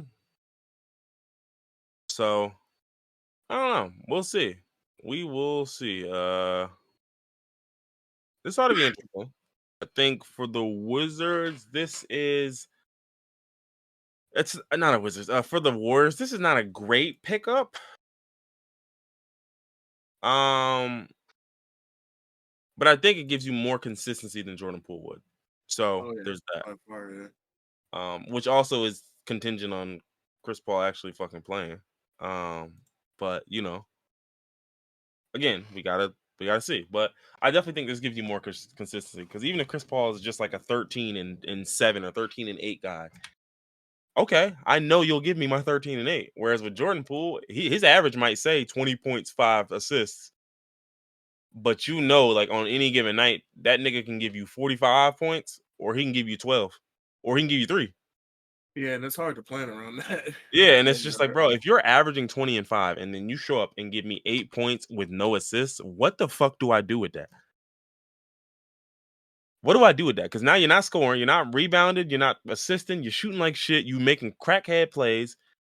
Like in the regular season, he was averaging 20 points, 4.5 assists on bad shooting splits. In the playoffs, he averaged 10 points and 3 assists on even worse shooting splits. He shot 34% from the field in the playoffs. Oh my God. what do you think it is? Because he was fine the season before. You think I think Draymond rocked his confidence, or I think a lot of people say that, and maybe that's what it was ultimately. I think Jordan Poole is and I'm trying to think of a way to put this judiciously. I think he he's is got thinking? he's got a crack smoker's brain. And I and mean, what I he's mean young, so his right, decision making and not what all the I way there. mean by that is between decision making and shot selection, it's just I keep seeing too like you see this from guys. Like perfect example I will say is Michael Porter Jr. on the Nuggets. Mhm. Michael Porter Jr. is another guy who consistently makes bad decisions. He takes good shots, he just doesn't make them. But he makes bad decisions sometimes. Like he'll drive to the lane, somebody will slide over early, and it's like, bro, you could average 3 assists a game if you just kept your fucking head up and just looked at what your teammates were doing. But it's like the nigga don't. And it's like, so it's like you get these points where he averages 1 assist a game. One, just one. And it's just like, bro, with your ability to put the ball on the floor and drive by, blow by, get into traffic and all that, bro, you should be able to easily get 3 because people are sliding over to defend you. You're 6'10". And when they leave, whoever they like, I watched a play the other day where Kyle Lowry, this was during the finals, not the other day, but during the finals, Mhm. Kyle Lowry slides over to get in front of Michael Porter Jr., right? Kyle Lowry. And what does Michael Porter Jr. do? There's two options here, right? Nikola Jokic was being covered by Kyle Lowry. That's already a mismatch. You should have been feeding him, but it's okay. You didn't see him, I guess. Now you take it to the paint. You're in the paint. Kyle Lowry's in front of you. The two options here are to shoot it over Kyle Lowry or to pass it to the wide open Jokic. Michael Porter Jr. says option 3, take a tough fadeaway jumper in front of Kyle Lowry. And I'm just looking like, bro, and eventually it's a foul gets called and he shoots free throws. But I'm like, bro, Jokic is wide open with just Kyle Lowry in front of you. Bro, this is as easy as an assist and as easy as a bucket as you'll get. And Michael Porter Jr. gets those. I've watched him get that at least 2 to 3 times a game. It's like, dog, you could easily average 3 assists a game. You had 1, you could go up to 3 if you just kept your head up. Easily. You wouldn't have to change nothing about your game for real. All you have to do is, oh, here you go. Yeah, just throw it. Just give it to him. Like, man, like it's just ridiculous. Like, so I think these trades ultimately, I think the Grizzlies got better. I think the Celtics got better. I think the Suns got better. I don't think they're good enough because I don't think they're deep enough, but they got better. And what else? Was there something with Chris Middleton? So, yeah, I did see something with him, but I didn't look into it. I think he just had surgery. That's from what I saw. Oh no, it said Bucks GM. He has opted out of his deal. He declined his player option. That's what I saw. Yeah, Huh. I don't know why, but Now this is interesting because it definitely seems like, huh. Yeah, so I'm literally reading a tweet where somebody was saying logically, if Chris Middleton was not interested in making less than 60 million or 40 million next season, he could have just opted into his $40 million option. And there's only like 6 teams with enough cap space. So, and that's the whole tweet, right? Like, because yeah, no, literally, like it sounds like he don't want to be there because 40 million coming off of that injury where he looked like shit after the injury, you're not getting 40 anywhere else, brother. why wouldn't he want to be there though? Considering they're contenders, they seem like they have a good team. They have good chemistry at the very least. Yeah. And don't get me wrong, like what'll probably end up happening is he'll end up getting his, 40 million over 2 years, or he'll sign a longer term deal. I think that's probably what he'll end up doing. He'll take the hit. Like, look, would I want to play on a 1 year deal for 40 million here, or do I want to go anywhere, or even stay here and get a 3 year deal for say 65 million, so I have money locked up for over 3 years, which is probably what he'll end up doing, or he'll just end up leaving entirely. But I don't know. We'll see. Um, onto the draft, right? Let's talk about the draft. Let me look up the picks. You know who 1, 2, and 3 were. We don't really have to get too much into that.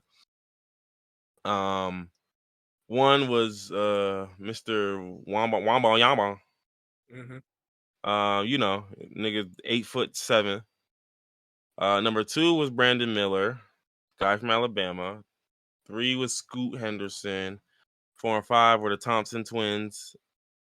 Before we go any further, right? One thing I did want to mention, one, I already know that Thompson family, boy, you can't tell them niggas shit right now. Ain't no way my That's kids the got family with drafted twins, back. right? Both Yeah, man, of them. and my Yeah, kids got drafted back to back, boy. You can't tell me a fucking thing. Don't even speak to me. Don't speak to me. Please do not speak to me. that's better than the Ball family, honestly. Talk about it. But then even beyond that, I did see another thing where people were talking about the draft, and they were talking about specifically two women who, yeah, you know where I'm going with this, who were covering the draft coverage.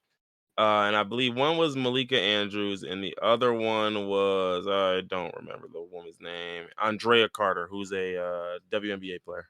Mm-hmm. And so when Brandon Miller, who is the guy from Alabama who got drafted second, when he was getting drafted, Malika Andrews and, well, I think it was mostly the Andrea Carter woman who brought up Brandon Miller's case. And I don't know if you remember Brandon Miller having a case, but he was the guy who had given the gun to the dude who ended up, getting into a shootout, and then there was someone who Yeah. died in the shootout. Now, having pored over that case and I literally looked at it yesterday because I was real curious. Like, I don't even actually know what happened with this case. I know like Brandon Miller didn't pull the trigger. He didn't do anything, but like I wanted to figure out what it was. And honestly, the more I looked into it, the sadder this fucking story was. Like because I was just like, What happened? so long story short, okay, hold on. I gotta pull the article up because it was a whole bunch of shit. But it was just like hold on. Let me bring that up. Let me see video. I gotta find the exact one that I had. There it goes. There it is. There it is right there. Da da da.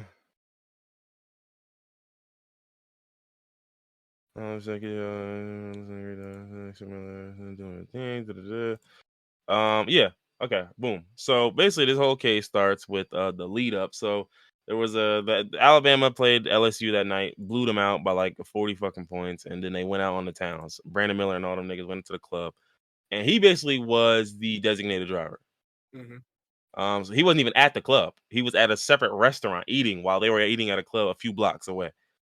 So this is what they were doing, da da da, all of that point. At one point, old boy had the boomer in Brandon Miller's car. Now, we don't necessarily know why, but it was mentioned that security at the spot that they went to pats down the guests. So presumably They had to leave it outside. you couldn't get in the club with the strap, so you left it in his car. Right? So when they got to a club, da da da, there was a whole bunch of shit and this and that, right? And so basically what happens is at 1 a.m. they text old boy like, yo, can you take me to see if the lofts are open? I don't know what the lofts are. But then Oh yeah, he's just like, club or something. yeah, something like that. And then he's like, da da da, and they're seen leaving his club, and they get into his Jeep, da da da, this and that. Um, and so they pull over at one point, and it like the person who's driving has never driven a Jeep, so they're trying to figure out the window mechanisms and shit like that. So they're parked somewhere for a while, just sitting there. And then the camera pretty much corroborates that. You can see him on camera, like fiddling with the buttons and shit, trying to figure shit out. Um, and don't get me wrong, like da da da, like what ends up happening is there's two groups of people. There's the group of people who had the woman who ended up perishing in this whole thing and her boyfriend, and then there was a Oh, this was the situation. Was this where the racist white dudes was chasing him in the car? no, there was no racist. There wasn't a white guy in sight in any of the story. Oh, this is okay. I'm thinking about something else. Yeah, yeah. You This you mentioned a girl perishing in a car. yeah. So basically, there's two groups, right? There's the group with the basketball players, Yeah, including yeah. Brandon Miller, and then there's a group with the woman who ends up perishing, her nigga, and then I think an extra person that they were with. And Okay. so what happens is those two groups cross at one point in the night. They get into a little verbal altercation, but in everyone else's words, that pretty much it was one dude from Brandon Miller's group tried to speak to the woman, and the woman's boyfriend rolled down the window and pretty much just said, "Yo, keep it moving. Right. Like, why don't you like go ahead?" And then old boy pretty much claimed back, and then the only words that people claimed back the old boy said was, "Bro, I don't want your girl." And so literally some other dude who has his to-go box can be seen on camera, like doubling back to get his friends and pull them, like, yo, come on, man, fuck y'all doing? Like, let's go. So they're doing all of that, da da da, this and that, and this and that. So while trying to get his friends away from the Jeep and all of that, one of the dudes who was part of Brandon Miller's group says that he told investigators that he saw a strap being passed from the front seat of the vehicle to Johnson, who was the guy he was arguing with in that Jeep in the back seat. So Hmm. that's why he's seen on video telling them niggas, yo, come on, bro. He got the boomer. Let's get up out of here. Right. So they do all of that. Right. And then what happens here is this and that. They do all of that. And this corresponds with the timestamps where they was walking through the parking lot to where old boy, one of the other niggas' cars are parked. Now, one of them texts Brandon Miller, right, and says, I need my joint. A nigga real life just got the faking. Okay. Again, it's funny because they literally break down like the Urban Dictionary version of what this means, which is funny as Yeah. fuck. 'Cause I'm like, I ain't need that, dog. You like, I know exactly what the yo. I need my joint, yo. A nigga real life just got the faking, yeah. And so what happens at the same time as these text messages were sent, Cedric Johnson, which is the other dude who with the woman, was recorded on video getting out of the black Jeep, with the hazard lights on. So it appears that he's wearing sweatpants, track pants, da da da, and now at this point he's seen favoring his right hip and concealing his right hand. Hmm. Again, do we follow what's happening here? Like a nigga's Okay. a nigga's favoring his hip and concealing his hand. Okay, gotcha. So then he walked up to some other girl, Da da da. And then at some point, he crosses paths with one of the dudes they was arguing with's girlfriend. He doesn't even realize that's who she is. Like he just walks right past her. But the reason why it's important because the girl's wearing like an all white outfit, and it's very important because you see her everywhere on the camera later, and it basically helps you identify the people involved. Right. And so he's talking to some woman who had a whole bunch of he gets out of the car, and while he's doing this, he walks up to a group of people, and he's talking to some woman who has an extensive criminal history, apparently, with the police out here. Right. So he's seen talking to her, da da da, this and that, and he's doing a whole bunch of hand gestures, seeming like he's like basically like retelling a story or something like that. Right. So then old boy gets back in the Jeep. He's now the driver. Right. Mhm. And then it shows the Jeep with the hazard lights on, pulling into the back of the apartment complex there.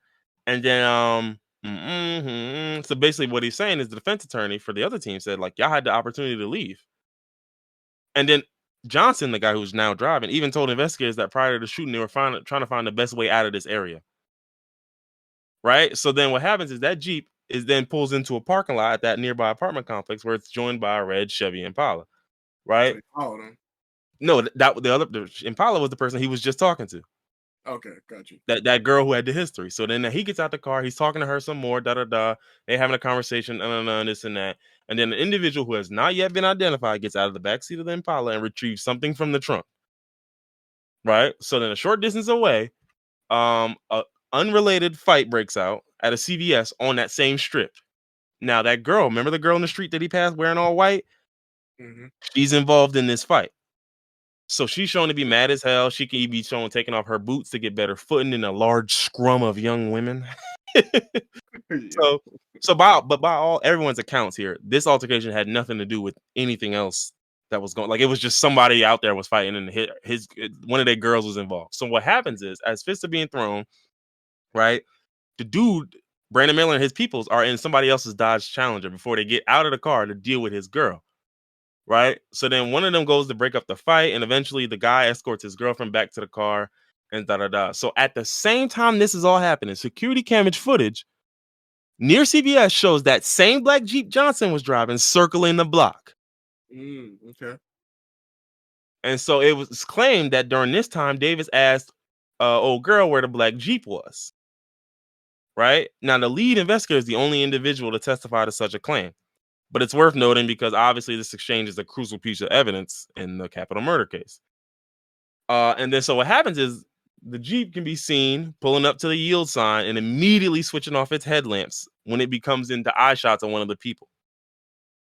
Right? So think about it. You were in the back seat. Now you driving. Now you got the strap on you. Now you've been circling the block. And now once you see these niggas, you turn your headlights off ASAP. Again, I'm not that bright. Y'all tell me what this look like. Y'all tell me exactly what it looked like. It's not looking too good, sir. It looked like a nigga trying to get back, don't it? Mm-hmm. So then they all walk back to one of the dude's cars, the Dodge Challenger, right? And da da da. So everybody's cooling. Oh, you said I'm really low. My bad. I turned my shit down. My shit was bumping. My shit good now? Yeah, I'm It's straight. louder than it was before. Oh, okay. My fault. All right, what about now? I'm straight. You can go a little bit lower, just a little teensy bit. All right. This straight. This should be good. Yeah. So literally all this is happening, right? And then they walk back to old boy's car, and then what ended up happening was after they walked back to the car, hold on, keep going. There was an unnamed vigil, and I don't care. Keep going. I don't care. Let's get back to the timeline. Thank you. So this whole thing happens, and then other than that text message after the exchange, right, where he talked about like I need my joint, nobody charged with capital murder in this case seemed to be on the lookout. Mm-hmm. So basically, what they're saying is nobody knew they was coming back, but the lead investigator said, "Oh boy, said, did you see that black Jeep?" But he's the only person who said that. None of the other people fessed to that. Nobody else copped up to that. Nobody else mentioned the Jeep. So now they're going back to Brandon Miller's car, right? The initial guy who had all of that shit. So then they said that when someone opened the back door, someone can be heard saying the heat is in the hat before being asked, "Is there one in the head?" Now, granted, remember, there was just a fight involving one of their girlfriends. So they getting a strap, but it ain't even for you niggas. I'm not worried about y'all. I forgot y'all. I thought y'all left for real, for real. You get what I'm saying? Like, so I'm not even really worried about y'all. And then what happens is at the same time that they doing all this, the black Jeep is captured, executing a U-turn nearby and starting back down Grace Street in their direction, eventually pulling in behind Brandon Miller's car. Right? And so after all of this, the followed Jeep circling the block with time enough to have an unexplained meeting with others nearby and the time for it took for a fight. To think about this. You met up with somebody else, and then they got back in their car. Y'all drove to another parking lot. Y'all spoke, talked there. Then a whole fight broke out, and you're still hanging around doing U-turns and circling the block. Brother, what are you here for?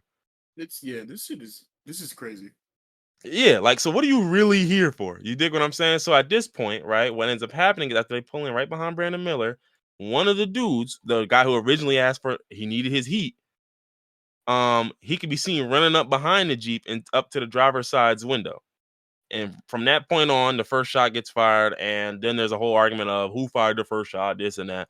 But for me, what all of this kind of told me was this is tragic because it's like this woman pretty much just got caught in the middle of y'all bullshit.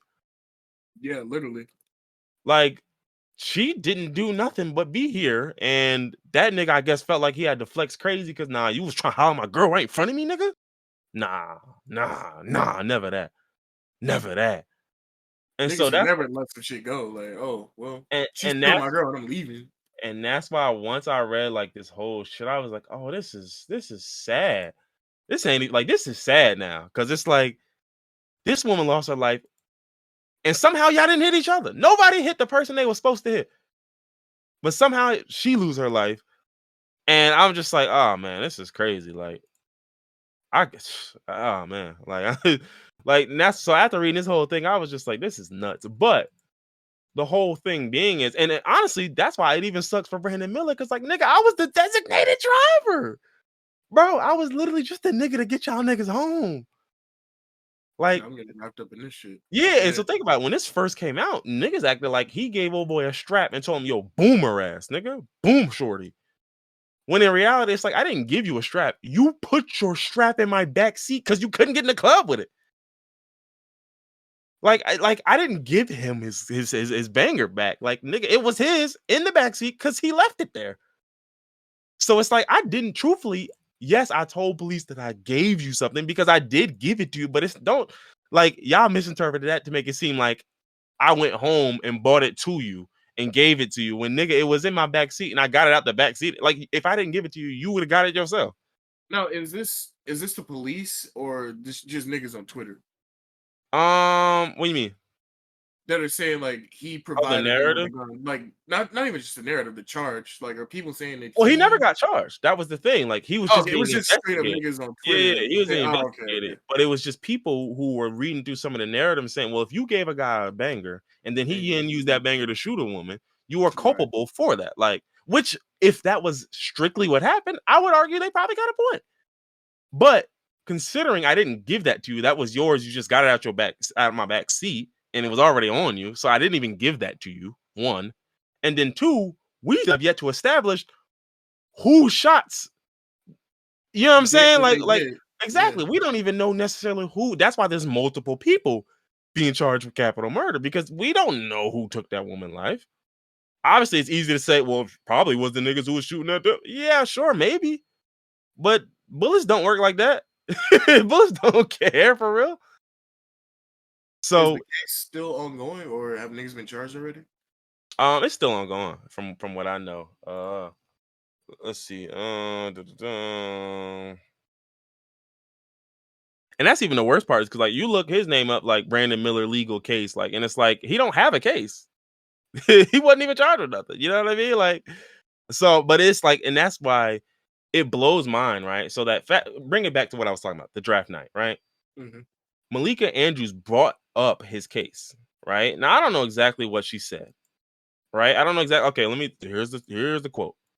Malika Andrews did say that Miller's name surfaced in court testimony involving a case where his teammate and another man, they've been indicted for capital murder in a fatal shooting.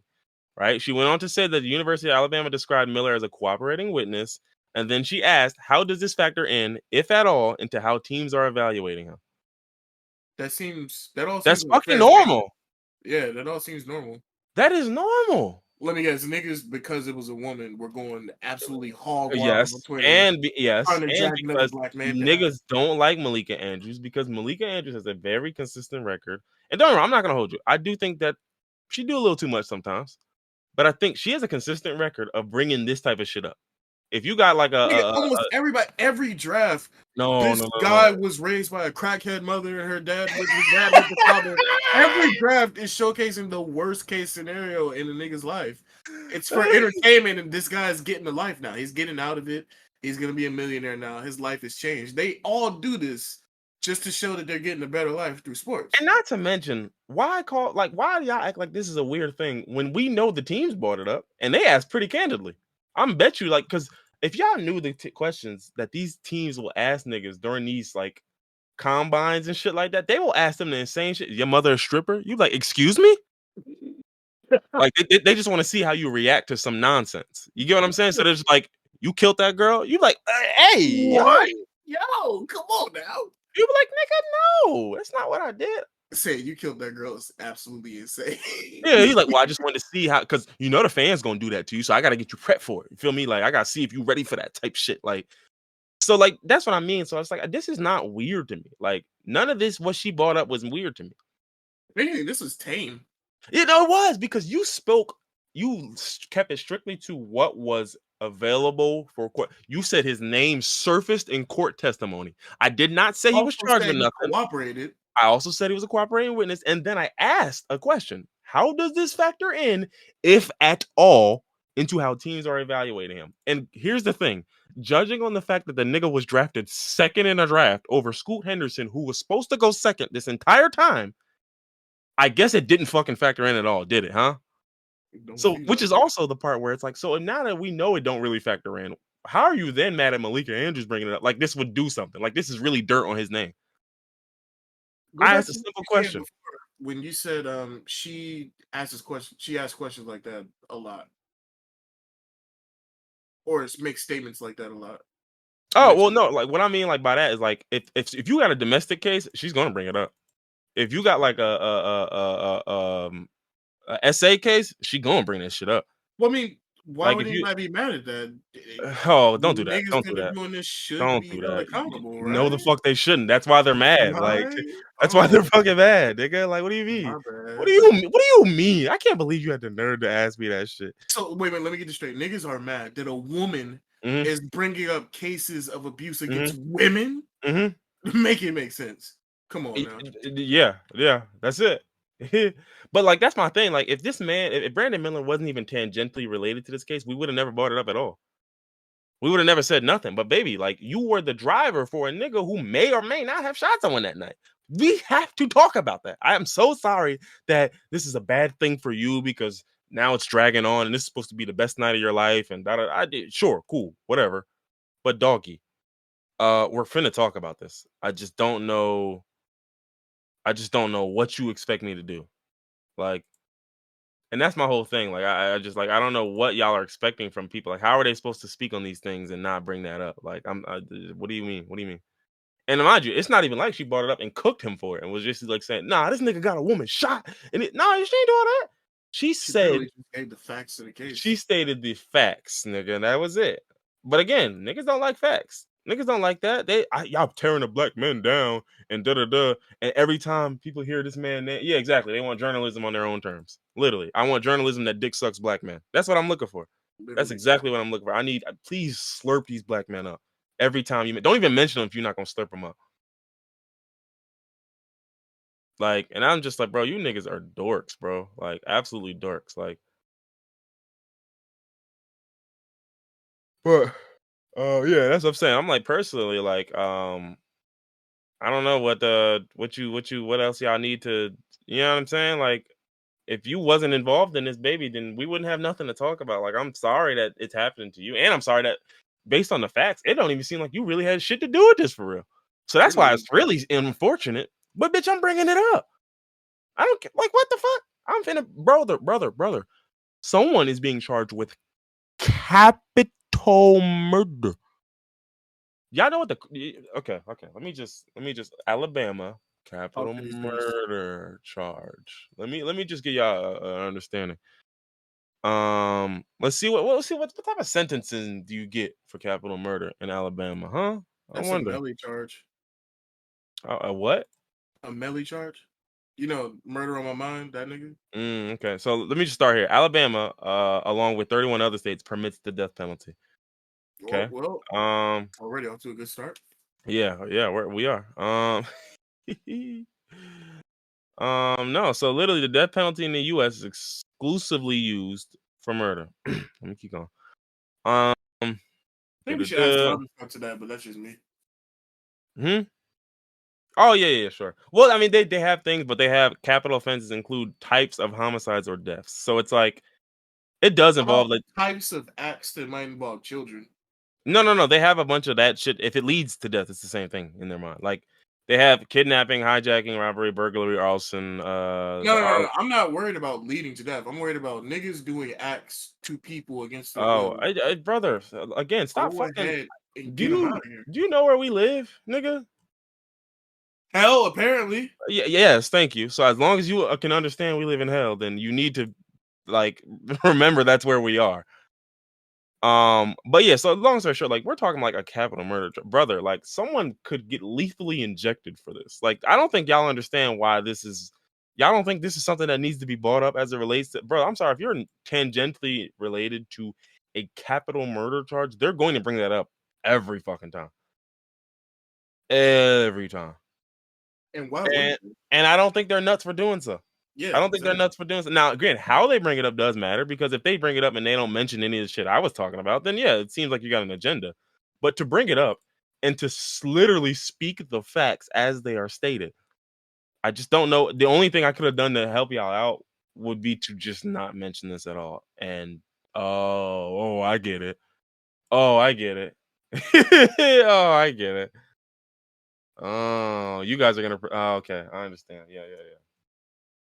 So, um, yeah, I mean, this is just so fucking doofy to me. Like, but this happens every time. I mean, Malika Andrews, whoever it is, like niggas will do this all the time. Um, and it's just like I don't even understand like how it's y'all just want journalism on your own terms. That really is the best way to put it. Like, it's just like y'all want people to do hard hitting journalism, ask questions, investigate, da da da. But if you don't like the findings, then not that though. But not that though. So yeah, I don't know. I got nothing. I got nothing else. Where Where we do at? we even? I was say, where do we even go from there? Honestly, Um, I don't know. I don't know. I don't think we have anywhere to go from. Well, we were covering the draft as a whole. So let me just talk about the rest of these hoopers. Let's keep going. Da da da. Bilal Koulibaly. One of these niggas, I think it was Koulibaly. He was 5'11" when he was 16, and he grew to be 6'9" or 6'7" by his senior year or something. damn. I was like, bro, that is insane. That you niggas have growth spurts like that. How old was he when he was 5'11"? Sophomore. So what? 15 probably. Damn. Yeah, and by senior year, the nigga was 6'7" or 6'9". I think Um, I had a pretty crazy growth spurt. I mean, obviously not that crazy. I think I was like 5'7" until junior year, and then I shot up to like 6'3". So like not mm. quite 5'11" to 6'9", but So the Heat drafted a dude, Jamie Jacques Jr. from UCLA, a forward. This nigga was actually kind of nice. I ain't gonna hold you. I was looking I at was it, about but to say like that name sounds familiar for some reason. he kind of gave me like he was like I was like, bro, this is like Rui Hachimura if he had a better shot for real. Like, but no, he was nice. Like he was and it was funny because people posted like a highlight reel of him cooking niggas in college, and niggas like, yeah, but can he play defense? And I was screaming. Somebody just posted a screenshot of Pac-12 all defensive team 2X. Niggas just like, bro, can y'all even attempt to look anything up before you spew your No, bullshit? I'm just going based off the information I see. I see video, comment on video. Like, bro, just try to look it up. Keegan Murray's Ooh, brother got drafted at 23rd to the Blazers. oh, Who else? Anything else in here? Amari Bailey, that guy. Remember when Drake was fucking with his mother? yeah, He that's got drafted yeah. by the Hornets. That's terrible. Like that's what I know know him as. I mean, is mom bad? I mean, honestly, The Spurs got City Sissoko. I don't know how this guy fell this low. He's pretty solid. He's gonna be tough in my opinion. Um, who else? Mojave King. Was this the guy that they were talking about? That was no, I don't think this was him. They said the Lakers drafted a dude who was like virtually a Contavious Caldwell Pope like clone. Like he played like him, he moved like him, and like that was his whole bag. I was Interesting. crying. Like that shit had me dying. Was it this nigga? Maxwell Lewis? I don't know. I don't think it was him. Let me see. Who else did the Lakers? Jalen Hood Shafino. Was it him? Maybe. I don't know. I don't think it was him neither. But yeah, so the draft was interesting. That's about all I got. But the top five look solid. Look like a lot of folks. I mean, the Rockets made some solid selections. Think that they kind of made out well here. I think the Heat got some solid shit. Do I you don't think know. the Heat are going to be contenders again next year? I think it depends what they do with their team because I think having seen what you saw with Tyler Hero, I think it probably makes the most sense to move on from Tyler Hero. But at the same time, it can probably be tough I mean, because he didn't really get to show anything since he was no, that was injured my in the point. postseason. That was my point. You made it to the finals without him. Oh yeah, yeah, yeah. Like you made it through all the gauntlets without him. So like to me, that's as much proof as you need that you don't need him. Well, which means like Well, I was if about if, to say if the I can get opposite. something, Like, if you have him during the tough moments, maybe that makes a difference. hmm maybe, maybe. Well, I tell you what, I'm sure he would have hit more shots than the rest of them fucking bums. Yeah, I would agree with that. But yeah, so yeah, but yeah. So it's one of those things where I'm just like, we'll have to see. We will have to see because I don't know. Damn, what the hell was he just talking about? I should just blank on my shit. Talking about all the teams in the draft. Well, I asked you, how do you think the Heat will fare? Oh yeah, yeah, Do you that think was they'll be okay. contenders next season? Yeah, I think it depends what they do. I do think they should move on. Like between that Gabe Vincent, Caleb Martin, who was the fucking third guy? Gabe Vincent, Caleb Martin. There was Max another guy, Strus. Max Struess. Like I think you should package up whichever one of them niggas you're willing to part ways with Tyler Hero in a pick and see what you can get for it. Because you don't need all these niggas. Like I think the Heat have an issue that a lot of teams don't, which is they have too much depth. Yeah, Where it's like, I brother, agree. you don't need 15 players that are gonna play for real. Like, I mean, you don't. Like, brother, It's a nice to have, not a need to have. yeah, it's not, and not to mention, it's nice to have when you keep running into these teams and you don't have to deal with injuries. Like, but then the problem is when you run into teams and you need power, you just need power. You don't have enough of that because you just have too much depth, and it's just like, well, what happens when the niggas on the 12th man and 14th man on the bench ain't hitting? Well, now I wish I had a star, right? Because like now it's like, well, What what stars do they have? They have Jimmy Butler. They have fucking. Jimmy and Bam, that's it. You wouldn't consider Tyler Hero a star? I mean, he's playing. No. Not a superstar, but like he's decent. Would you put him Uh, on the same tier as Caleb Martin and Gabe Vincent and no, he's better than Max them. Strus? He's significantly better than them. Well, yeah. So that's why I would say like he's a Well, he's a star. Yeah, yeah. I mean, I'm even just looking at his not a numbers. Like, yeah, he's he's a not a star. super. He's not a big three right now. They only have two. Most teams have a big three.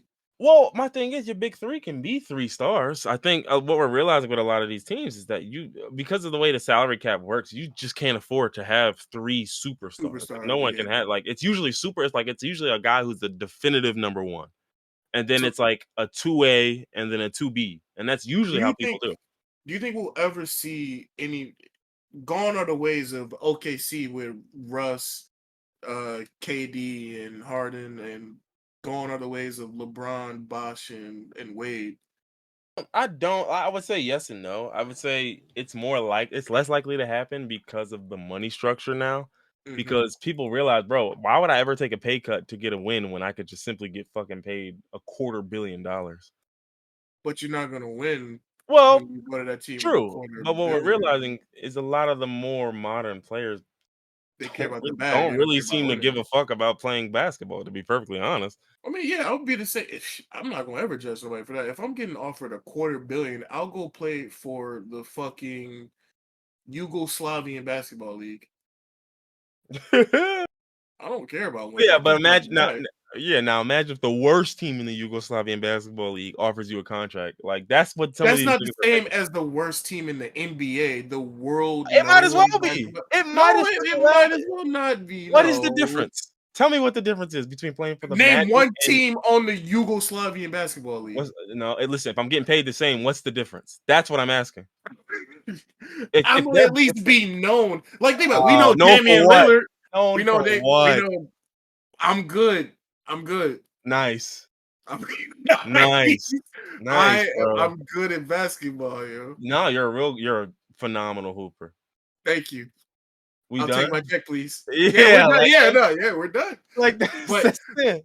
Like, but brother, we know nobody you. knows who the best hooper on the bottom team of the Yugoslavian basketball team is. But niggas know Damian Lillard. Niggas know Bradley Beal on terrible teams, but they still getting paid and they still balling out. Dope, dope. How many playoff runs has Bradley Beal been a part of? Listen, bag talk. Yeah, I guess so. I guess you're right. Yeah, like that's the part where I'm just like, dog. It's like at a certain point, damn, Bradley Beal's been in the playoffs this. Oh, I forgot they was like that was when like they was like midi. They wasn't really getting much shaking, but they was kind of sort of getting there. Damn, in them 5 games, he was going crazy. He had 30.6 boards. Yeah, he was whooping shit, and they still ain't make it. Shame, shame. But I wonder why. But yeah, no, that's why it's like for me, it's just a lot of guys. So I do think that's a big reason why you won't see like the super team 3-man shit because Niggas don't take the pay cut. niggas don't want to take the pay cut. But then the bigger issue is I think well yeah, you're a rich black man in America as opposed to Yugoslavia. Like sure, like whatever the fuck it is. Like I'm talking about from a hooping perspective, nigga. There is no fucking difference. Like your off season comes at the same time of the year, nigga. Because you are If never in the playoffs. Like if you get into the mind of these niggas that like Bradley Beal, that are taking $250 million, I'm not thinking about hooping. I'm thinking about finances. oh, yeah, I mean, and listen, like I said, it's not that like I'm not mad at you for doing so, but understand you are a hooper to me. So I'm looking for you to hoop. Yeah, like it's Cancun on 3. Like that's it. Like nigga, it don't matter whether you same time of year end, nigga. I'm heading out. Where you finna go to? Shit, I'm finna go to like Vermont or something, chill in the cabin for a few weeks. Vermont, nigga. Yeah, I'm finna go skiing, nigga. I This want, I nigga, want, I the want, I want some snow. American fucking Nigga, Joker. nigga said I want to go snowboarding or something. But yeah, so I think one, the money thing is it, and then the other part is just that, like when you look at the KD, Russ, and Harden situation, the reason why they broke up was simply because they couldn't pay Harden. Like that's Mm. literally why Harden left because they couldn't pay him. Like he was a homegrown talent who ended up stepping up and becoming nice, and they were just realizing like, yeah, we can't really afford to give this nigga what he's gonna end up asking for, especially at the time where the salary cap wasn't as lenient as it is now. Mm-hmm. Like that's a deal that probably could have happened now, but back then, like that was like 2000 fucking what I mean, what year was that? Like when James Harden first left OKC. What are you talking? 2014, That was 2012. 2012. Damn. Oh Damn, yeah, we that's old. just yeah, yeah. And KD was I was crying. KD was in a Twitter space arguing with some nigga who was saying KD is not top 5, and That shit is hilarious. that is just a hilarious thing. Like, not one, the fact that KD's there. Two, the fact that you're arguing against KD while he's there. And I think he was arguing against KD, and then KD just randomly saw it and joined and started arguing with him. the part that kills me though is like KD's not top 5, but like I'm never having this argument with Kevin Durant. Like, like Exactly. that's my whole point. Like, I'm not gonna have that argument with you, Brody. Like, do I As soon think as the you're nigga nice? show up, you got it, bro. Yeah, like you're Yeah. super nice, bro. I'm not even gonna explain myself. There's nothing to explain here, bro. You're not top 5. And if you don't know that, then it's just because it behooves you not to know that. Like that's I all mean, it is. KD's Like, just always arguing with niggas on Twitter. That's his brand at this point. but that shit just killed me because I was just like, brother, you're not top 5. I promise you, I can name 5 niggas better than you. It ain't difficult neither. Shit, one of your teammates better than you. I'm not gonna say who though. Currently, that's the Joker laugh because this nigga talking crazy. Like, crazy. Currently on the Suns, one of his teammates better than him. Mm-hmm. It's only one nigga there that comes to mind, and I'm not seeing it. That's the nigga better than him. Devin Booker. Like, all right, let me like if we Bro, doing it, come if on. we go like, all right, cool. We going serious, right? Let's go serious. Jokic, easy claps. Steph, easy claps. No, no. Obviously, no. I'm not even talking about the top five because I'm not disagreeing. His top five. You said a nigga on his team, and Devin Booker is the only nigga there that I'm thinking about right now. Mm-hmm. You think Devin Booker better than KD? Right now, yes, Oh, yes. right now I'm thinking about legacy, like his Nigga, tenure as a no. I don't player. give a fuck about your legacy. I'm Right saying now, top he five not in the doing league right shit. now. Yeah. We talking about like that's what I mean when it's like if we're talking top five now, brother, you have no. Yeah, See, no, check this one no. out. Like dog, I can name De'Aaron Fox is better than you right now, nigga. I swear to God.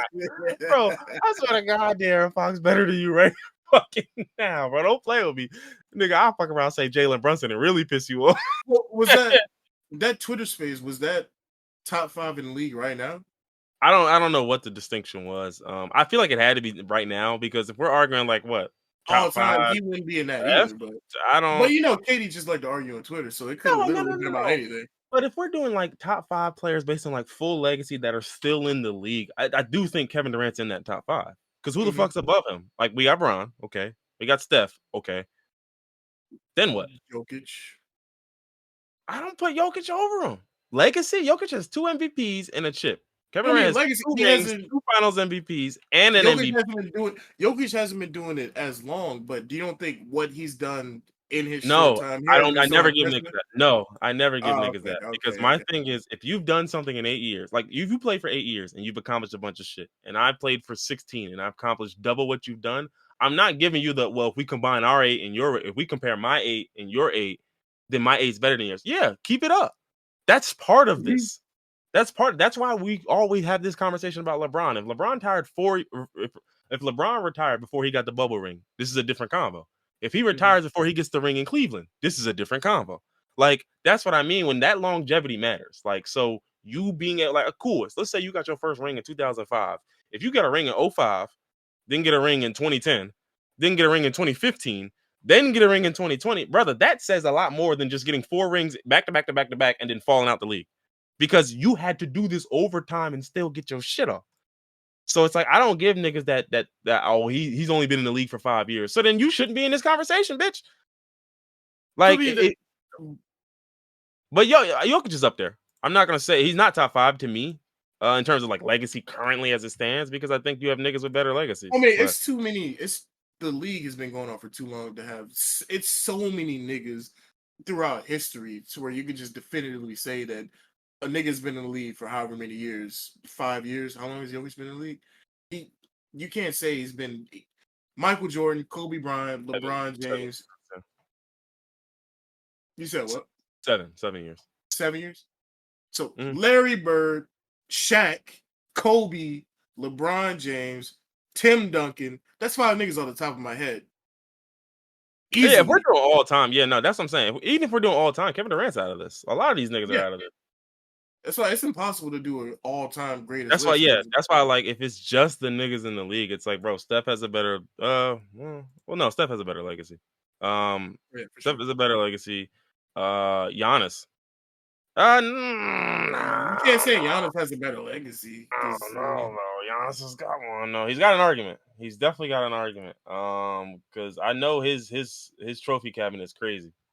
He yeah. has 5 all defensive teams, 7 all NBA, DPOY, most improved, 2 MVPs, and a ring with finals MVP. I mean, God it's up damn. there. It's up there. God damn. I mean, imagine if Giannis got two more rings. Yeah. Yeah. And but that's also a part of the reason why a lot of times it's hard to do the ring comp, especially with Kevin Durant, because it's like, dog, I mean, I'm sorry. Like, we know how them rings came. Like, you can't, Yo, a ring is a chill. ring. A ring is a A ring. ring is a ring, 100%. A ring is a ring, but it's still just like, dog, I was there. Hates it. Is we know I how was you got that ring. there. What else? What other legacy? Shit, look, give James Harden a ring, and suddenly he's in a different category of conversations. Like for real, for real. So that's what I mean when I just say like Kawhi is one of them niggas who niggas sleep on because he ain't done shit lately because his knees be hurting. Yeah, But Kawhi's another nigga with a crazy ass legacy. Kawhi's a mercenary nigga. He's gotten it done.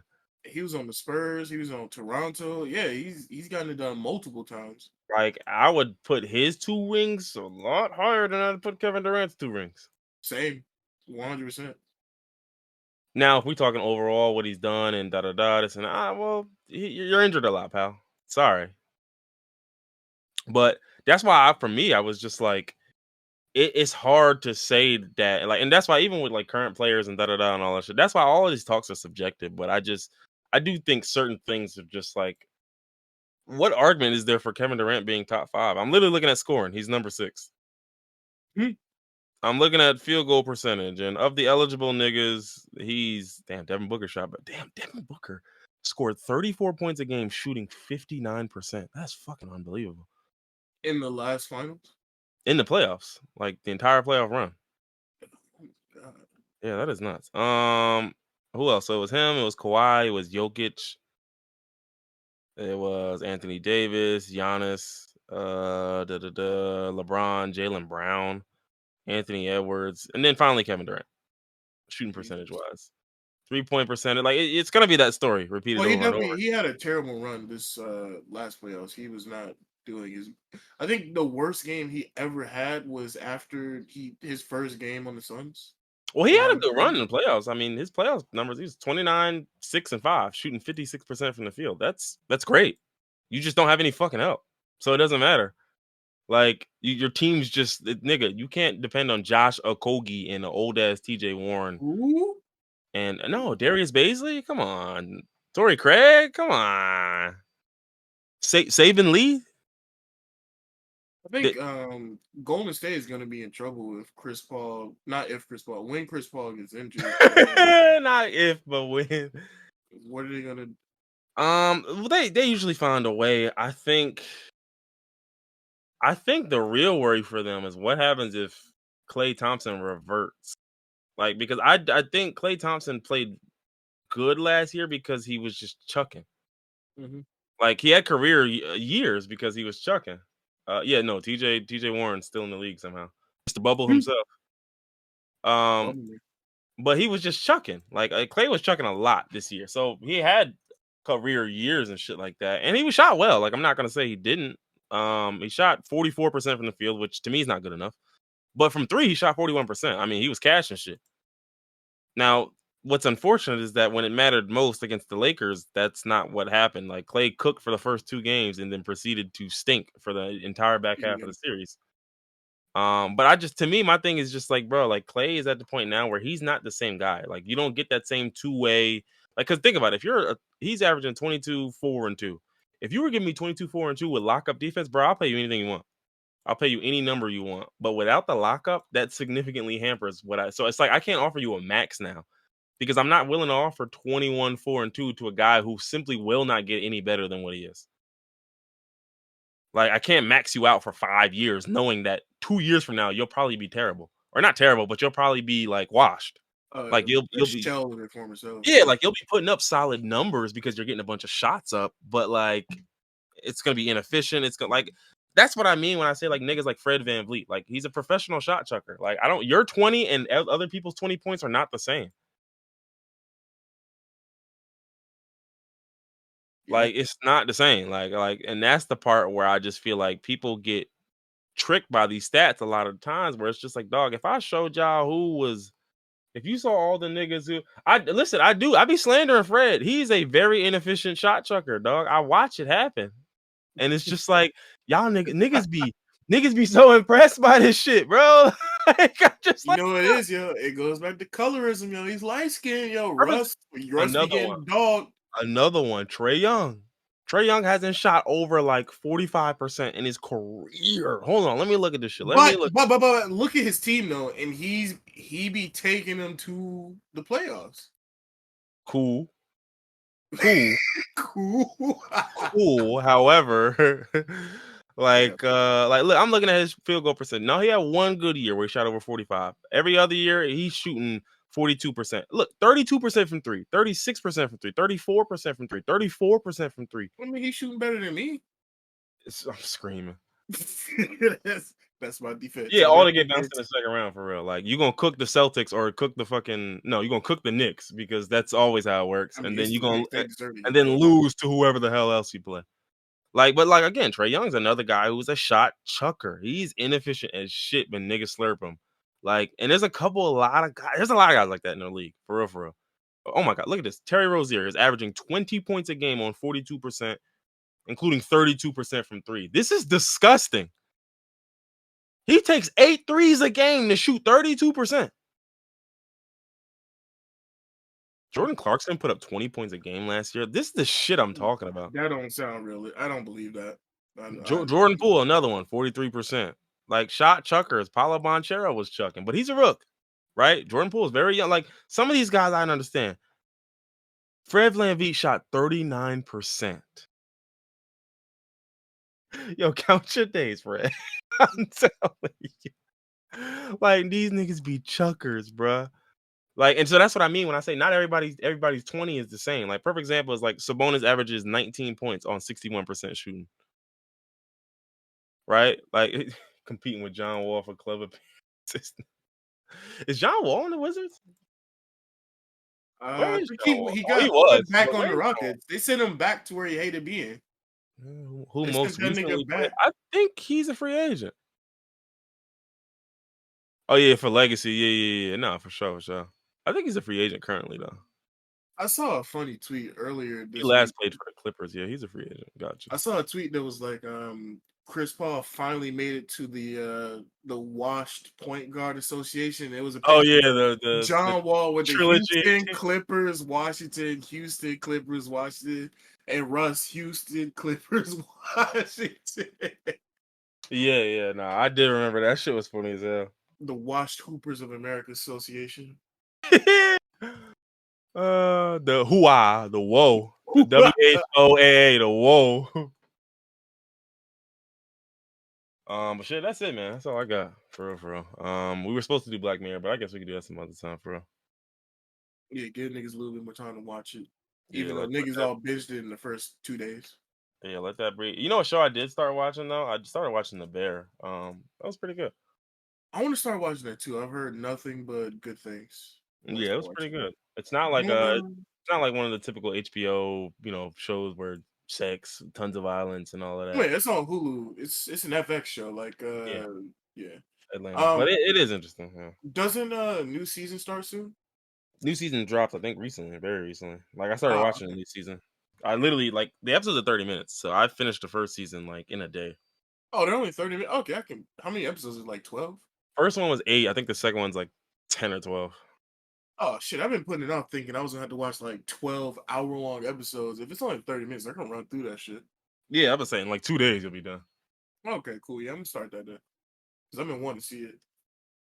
Um, but yeah, other than that, man, anything else? Any last thoughts before we get up out of here? I want to watch Dave too. Oh, you Dave never looks watched good. Dave? I watched Dave. Have you watched the new season? No. That's the one with like Jack Harlow and shit in there, right? Yeah. Yeah, no, I didn't see that. Up to there though, it's interesting. It's definitely interesting. I like Lil Dicky. He's a rapper. I like him. So I figured his show would be pretty decent. Yeah, it's not bad. It's not bad. It's actually like I thought this would be like but no, it's not bad. So FX usually don't miss on the shows, honestly. They got Always Sunny, Dave, The Bear. They used to have what was it, Wilfred with shit, I mean Elijah. Snowfall. I heard Yeah. Legion was good.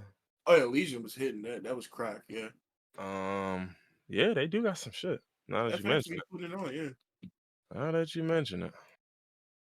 They got that class of '09. I didn't watch that. I heard that was decent though. They They had used to have Mayans. That was another one. Someone remember told me. oh yeah, they used to have what was that show? The League, the fantasy show. The League? It was a Oh, whole yeah, show yeah, about a yeah, yeah, fantasy yeah. football team, and like they had the Shiva trophy at the end. Yeah, Yeah, okay, gotcha. Yeah. They had a couple joints. They had a couple joints for real, for real. FX probably one of the best They had Sons of Anarchy. I TV. forgot about that. Yeah, and the Mayans was a spinoff of the Sons of Anarchy. Oh, really? I didn't know that. Yeah, Oh, they had the Americans. They had a couple joints on they there. had that show with the sheriff, right? Nip Tuck Nip was Nip FX? Tuck was on FX. Was it? No. It was a No way. It was an FX show. Okay. Yo, FX. Yo, these niggas on FX. I don't know what they feeding their writers. These niggas cracked out, yo. I did not know that this originated on FX. I'm not gonna hold you. Did HBO buy the rights to Nip Tuck? Because my mom used to watch Nip Tuck on fucking HBO when I was a kid. Probably. Let's see. It was for its third season. FX aired Nip Tuck solely on. Oh no, sorry, that's something else. Let me see. I'm looking. I don't know. It looks like it aired on FX the whole time, and I guess after it was done, they ported it to HBO or something. Yeah, probably. Yeah. All right. Well, look, I'll tell you what. I'm done here. I gotta take a piss bath. So we Yeah. are all things clean. Are all things clear between Man and Craig? Yeah, we got it out the mud. All right, folks. It's been another good one. It's been EP 100. Peace. Yeah, I gotta take it.